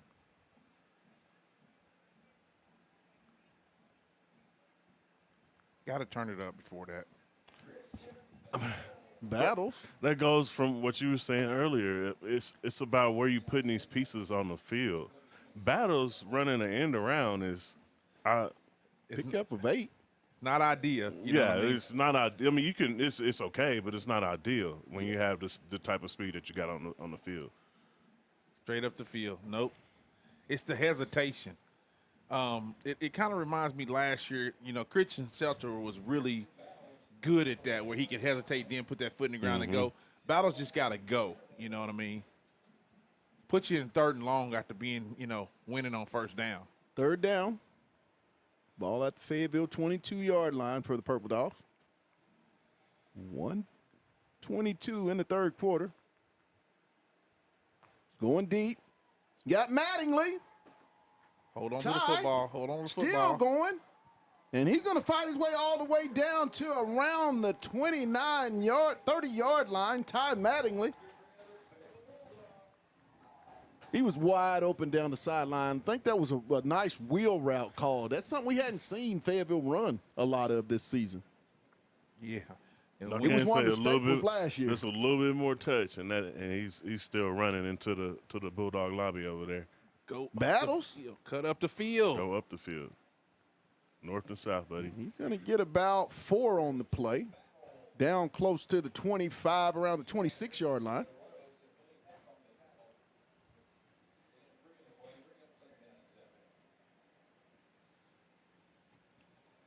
Second and 7.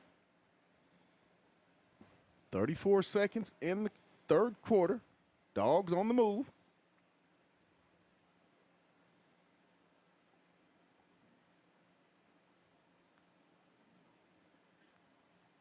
Incomplete. Intended for Taylor.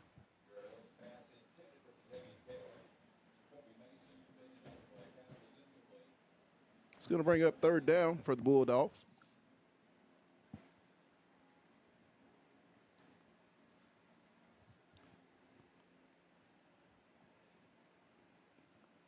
(19 seconds here in the third quarter. Fayetteville up 28-14 with the ball. Third down and 7.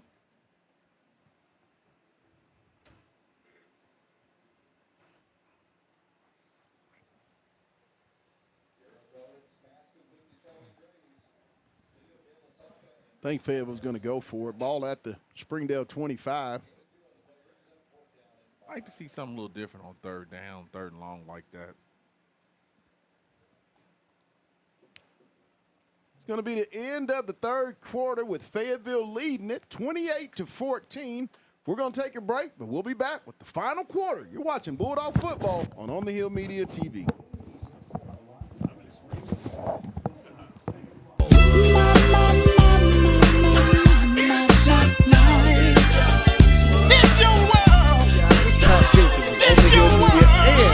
Voice of Fayetteville High Bulldogs Athletics. Make sure and subscribe to our YouTube channel that's on the Hill Media.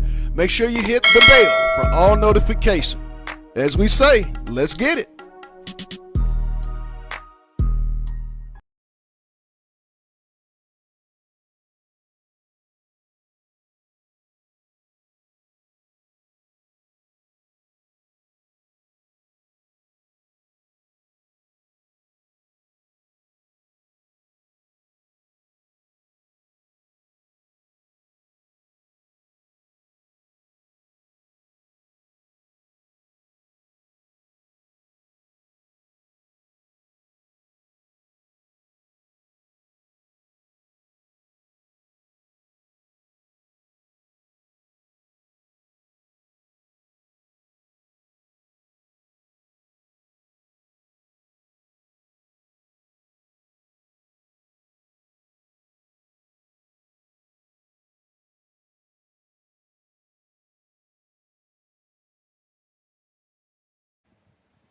Here to Harmon Field for the start of the fourth quarter. 4th and 5. The Bulldogs of Fayetteville will go for it.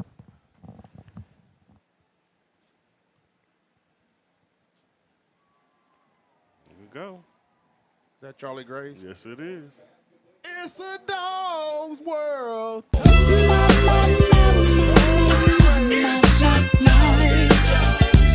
your world.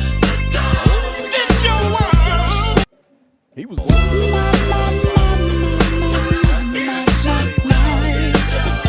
It's your world. It's your world.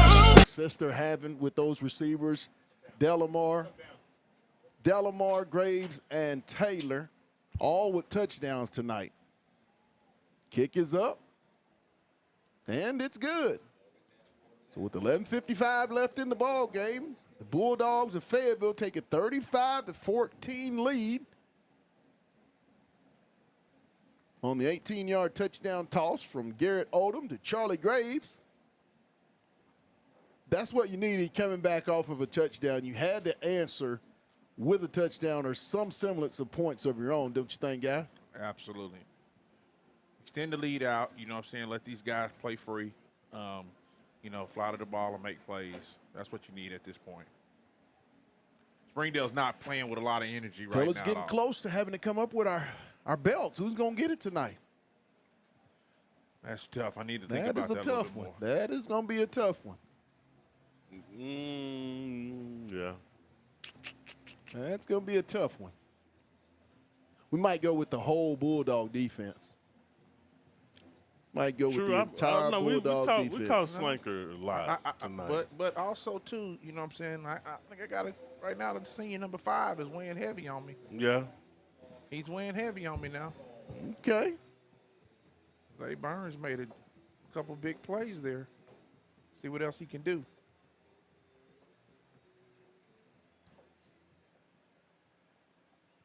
There's the kick. Going to be fielded around the 7. He's going to bring it back, and he's going to get up to around the 25.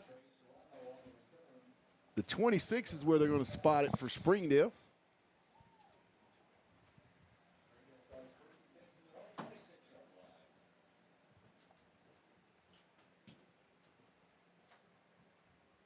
Aaron and DC, 11:50.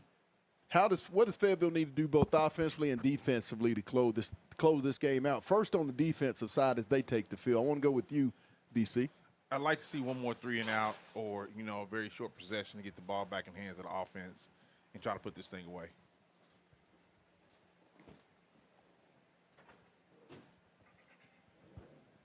The keeper, and he's not going anywhere. He's going to be met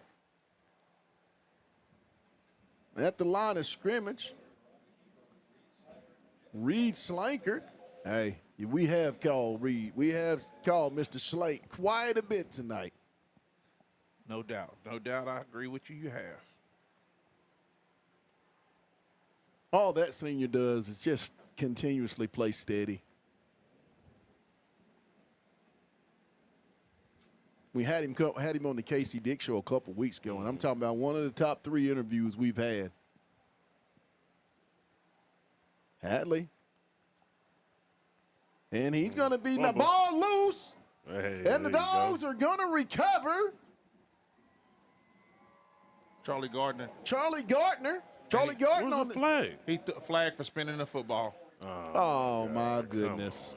15-yarder for spinning the football. That's too tight. That's too tight. Somebody take my mic. I'm going to go down there. We got to handle it for Casey because I know Casey over there. Bulldogs will Casey have the done went through football. a whole bunch of emotions in one game tonight.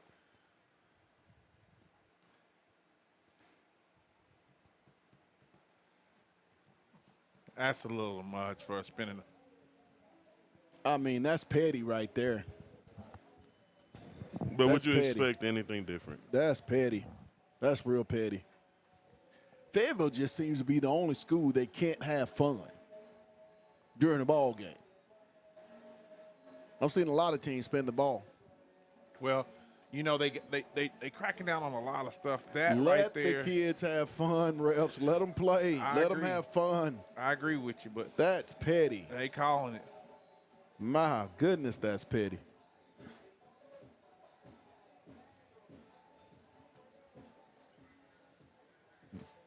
They got to turn this off. They just watered down the swag and surf, and I can't take it.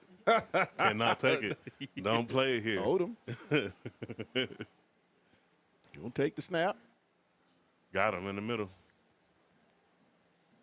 I'm in deep post. Had Delamar could have let him. Should have just threw it. Incomplete. Just a little hesitant. Seen him real late. If he would have trusted it, all he had to do was just lay it up and let Delamar go get it. Second down.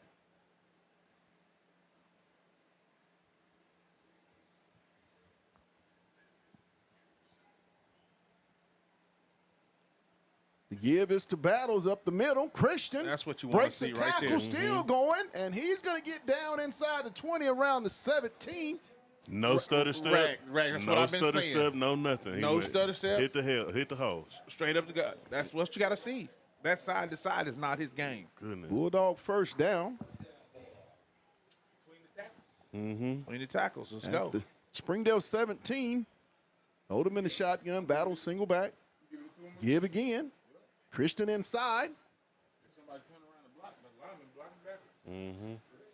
You'll pick up of about 7 or 8 on the play. Down inside the 15. Around the 13. Alex Conley on the stop. It's going to give him 5. Wow. 2nd and 5.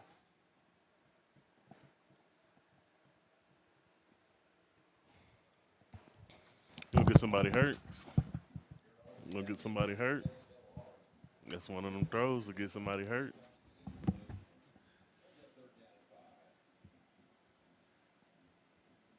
I still like an end around here. An end around, a reverse. Any of those are a touchdown. Any of them.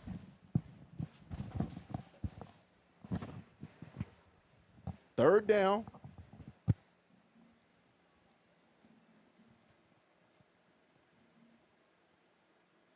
Look at Genty in the backfield. Give it to him. Missed him. Get out of bounds. Oh. Out of bounds.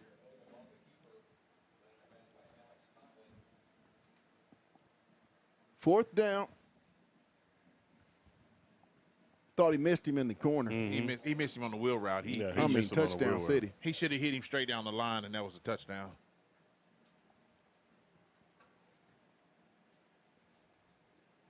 Fourth down.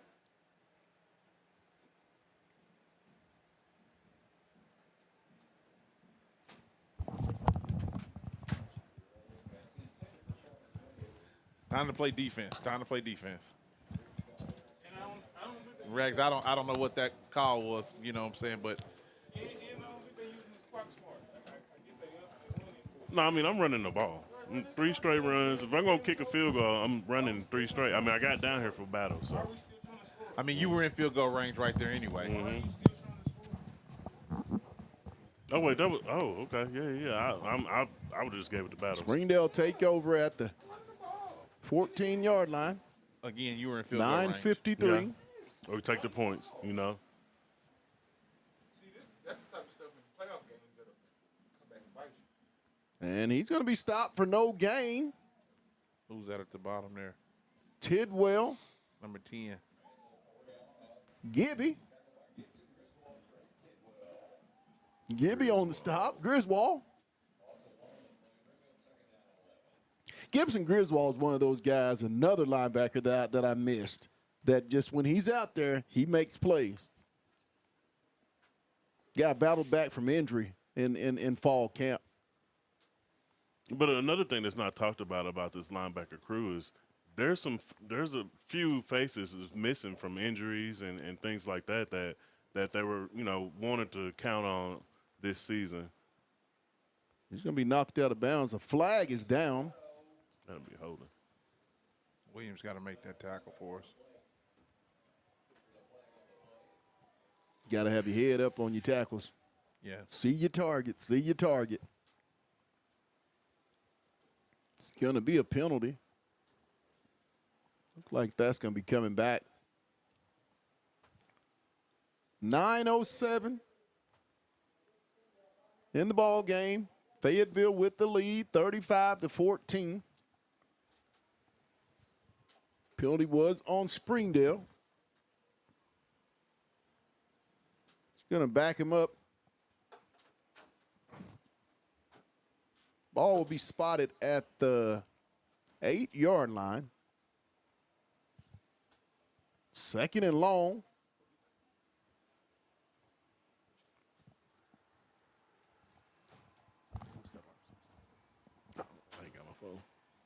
Snap. Got him. And he's going to be brought down. Slankered.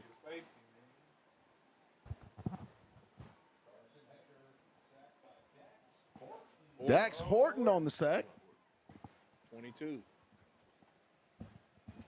Got some guys making some plays now. Going to be 3rd and long. Ball at the Springdale 5 for the Red Dogs, trailing 35-14, 8.5 to go in the ball game.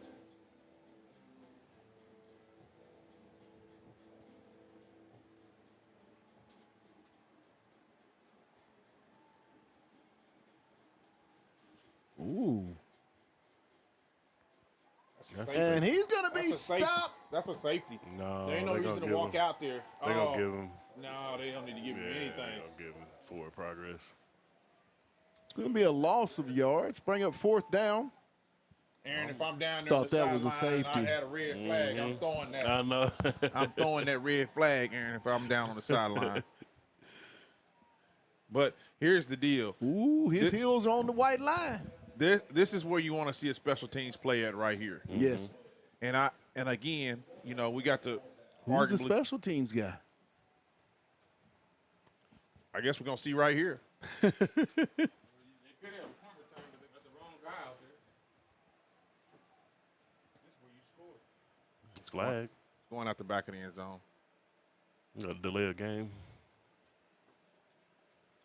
There's nowhere to go with the ball. No, I mean, he got no room. This is where I put somebody out there that can actually return it and score. Like now you're in scoring position. This is where you want somebody that can actually return the ball. That is a question of mine. There must not be anybody else that can catch. No, Tavion. I mean, there's 3 I can name off the top of my head that go out there and do that. Yeah. Brody.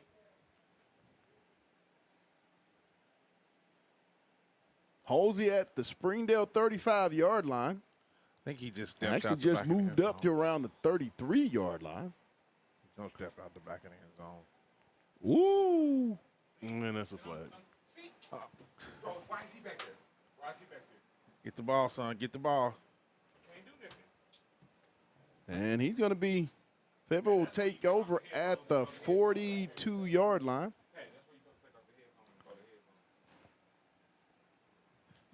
Okay, they didn't call anything. Our producer, boy, I love you, boy. He giving me all the good stuff or whatever. I don't know if y'all heard him or not, but that was good. That was good. 7:06, Dogs up 35-14. They have the football at their own 41-yard line. Hey, First and 10. Rags, remember something. You can always run forward faster than you can backwards. Yeah. Heard that.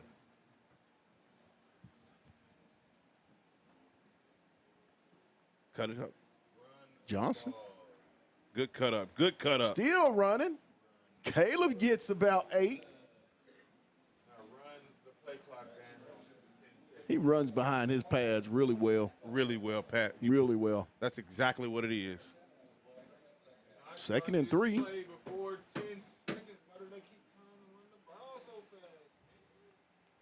Johnson. And he's going to hit the crease, gets across the 40 in the Springdale territory down to the 39-yard line.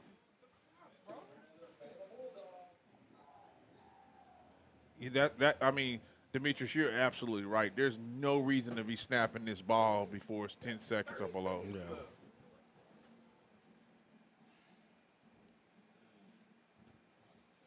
Give to Johnson. He bounces off, makes a man miss. He gets up to around the 30, close to another Bulldog first down. That's a late hit. I mean, those are really late piling on there. He's a tough kid, but goodness gracious. They getting away with a lot. I mean, yeah, he's down. The play is over 48. It's never seen when it's done to the purple and the white. It's never seen. But I ain't one to say anything.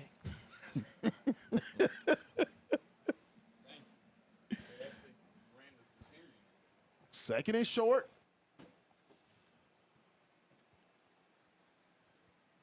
Mattingly on the jet sweep. Makes a man miss. Still going.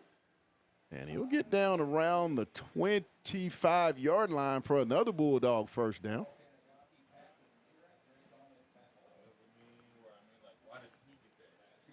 .527 left in the ball game. Dogs up 35-14.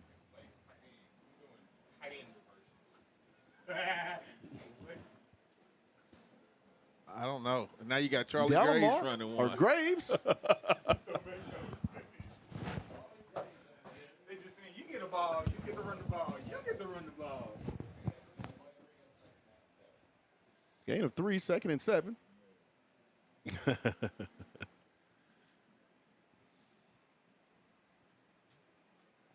they ran the 30 seconds off that clock earlier, it probably would have been about 2 minutes left on this clock right now.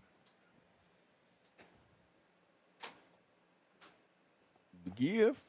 Johnson Good puts his vision. foot in the ground, across, Good vision. down inside the 5. Down around the 4-yard line for another Bulldog first down. First and goal, Fayetteville. 4.5 in the ball game, up 35-14 at the Springdale. We'll call it the 4-yard line.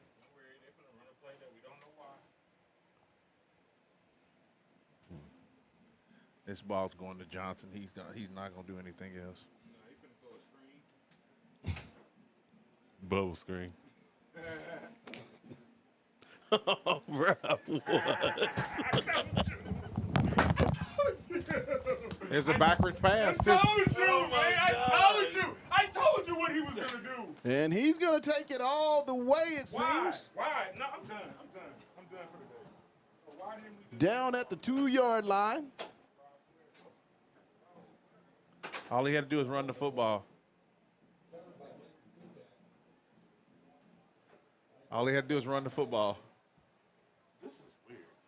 I don't understand the play calling. I mean, and again, I said all he's going to do is hand the ball off to Johnson. First and goal, Springdale.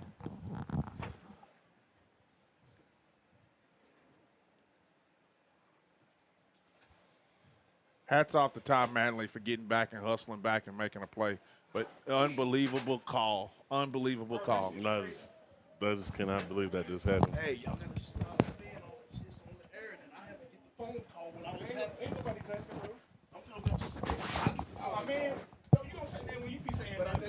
never say that I low talk. You can hear this shit, man. I get to be on phone call. You on the air, bro.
You cannot be serious.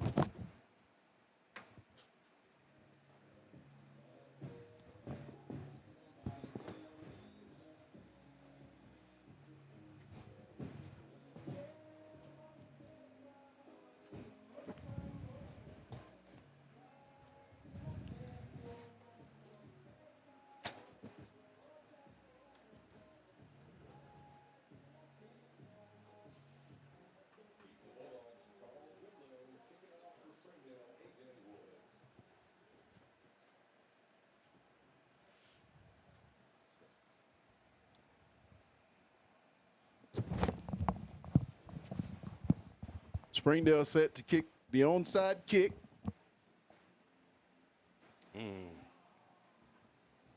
Oh, you almost got it. That was crazy. I mean, Fayetteville got more penalties on that. Yeah, yeah.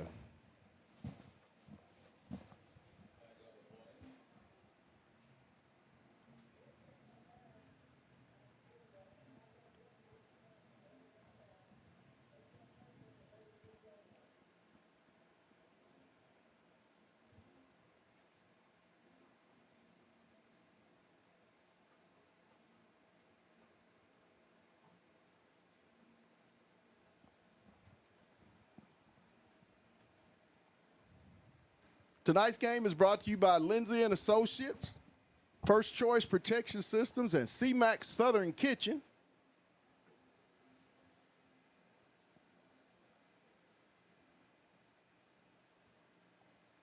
First down, Bulldogs.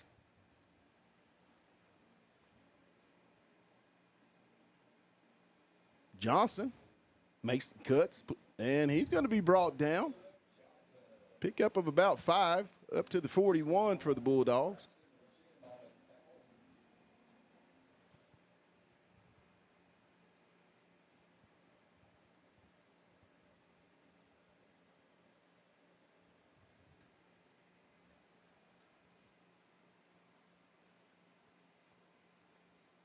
.315. Second down, ball at the Fayetteville 41-yard line.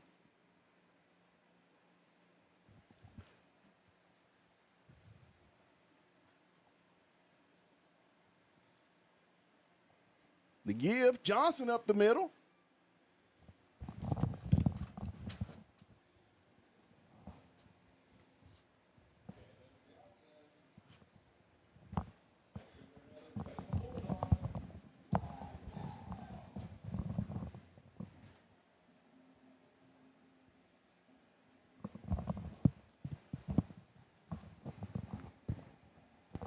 First down.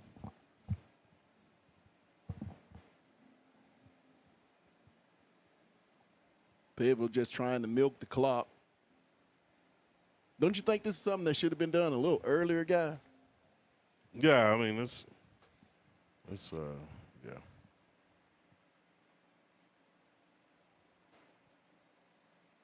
A loss.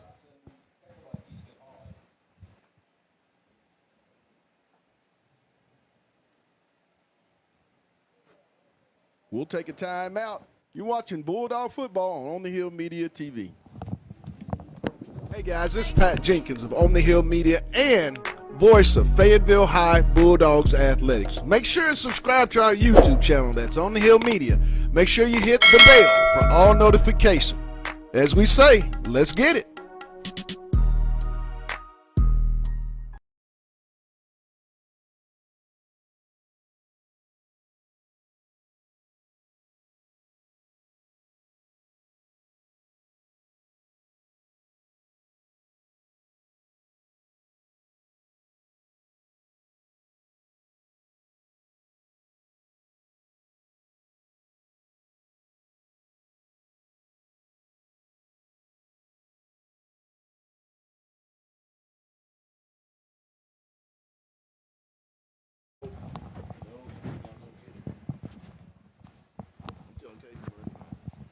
And we're back here. Second down. 2:12 left in the ball game. Fayetteville up 35. Conley.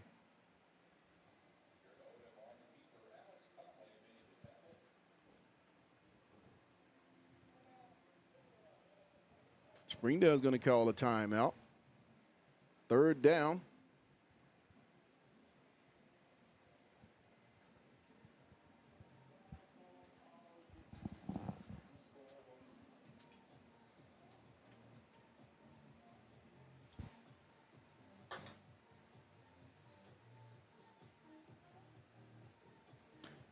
Any score updates while we wait? No, it really, the ones that we thought were going to be good.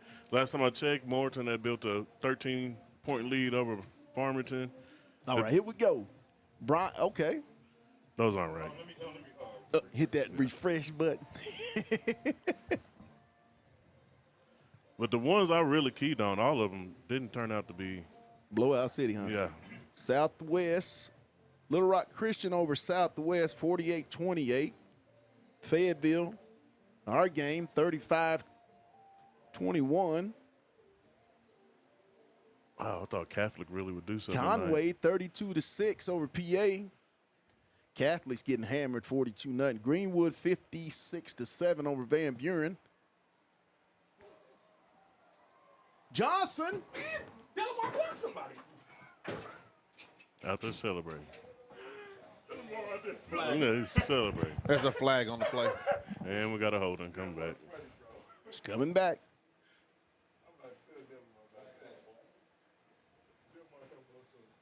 Man.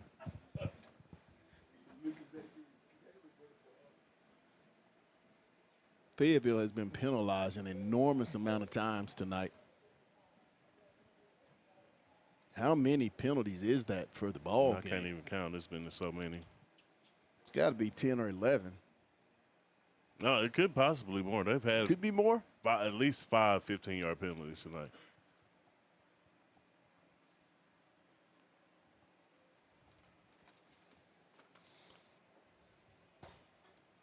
Just run it up the middle. Exactly.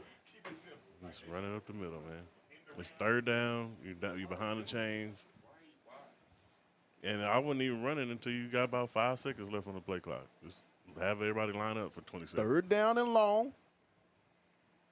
1:44 and counting left in the ball game. Dogs up 14, 35-21.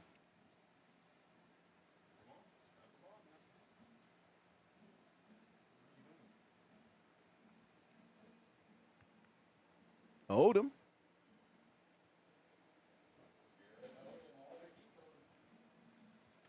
We'll make it fourth down.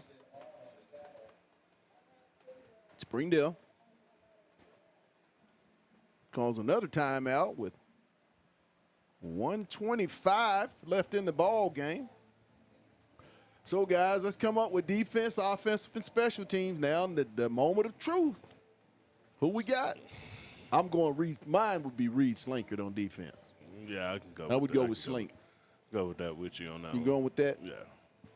Reed Slinkard? Yep. Reed Slinkard gets the Let's Get It defensive belt, sponsored by C-Mac Southern Kitchen. Offensively, who we got?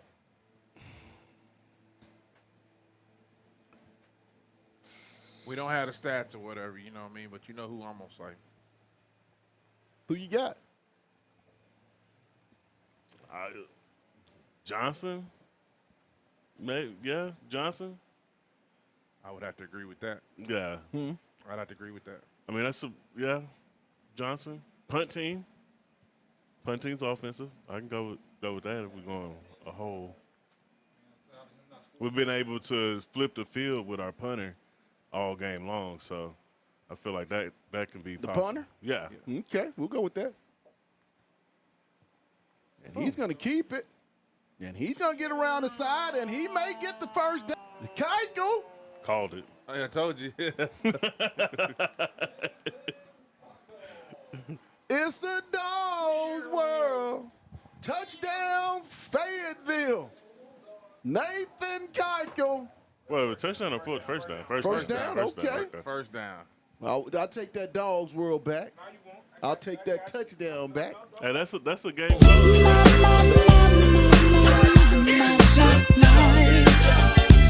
your world. It's your world. Johnson. Ooh, guys, we can't leave out Delamar and Katavian. You absolutely True, you but got it true. But he just These controlled guys the got game. in the pay dirt. Yeah, North and south. but the reason this offense was even able to get to score those touchdowns was from Johnson being That able to score. touchdown that Jason Delamar had was beautiful. He broke 4 tackles on that touchdown run. Yeah, but that also was because we ran the ball. Yeah, I agree with you. We Rag. our passing game hadn't been nowhere near where we needed it to be. I'm with Johnson all the way. Like, he didn't score, but the reason why that offense was able to kind of get to where they could throw the ball was because of Johnson. When you pull the stats, you'll see him at least 7-8 yards a carry. Nearly 100 yards rushing, I'm sure. Take that 7-8 yards away from Johnson, and that passing game ain't doing none of that. We'll go with Johnson. We'll go with Caleb. We'll go with Caleb. Or we could go with that entire offensive line for paving the way for them big chunk yard plays. Again, it's Johnson for me. We'll go with Caleb Johnson, and that's going to end it. The final score, Fayetteville 35 and the Springdale Bulldogs 21. We want to thank our sponsors. That being said, Lindsay and Associates with an office in Fayetteville, an office in Rogers, and the newest location in Bentonville. It's Lindsay and Associates. We bring great neighbors together. Also, First Choice Protection Systems. And get this, if you are a veteran, they do honor the veteran discount. So make sure you reach out to our good buddies at First Choice Protection Systems for all your security needs. And lastly, C-Mac Southern Kitchen, located at 2195 MLK Boulevard, 7420 West Sunset Avenue, 909 South Thompson, and off of Highway 412 in Siloam Springs. For my producer, Demetrius Johnson, my guy, let's get it, what we call him? The boiled chicken man, DC. Rags, hey, y'all make sure y'all check Aaron Rags in the Rags Report. He'll have all the updated scores, a lot of high school information. Does a hell of a job, and you need to catch up with the Rags Report. And myself, that's going to do it here. The final score, Fayetteville 35, Springdale 21. We're out. You've been watching Bulldog Football.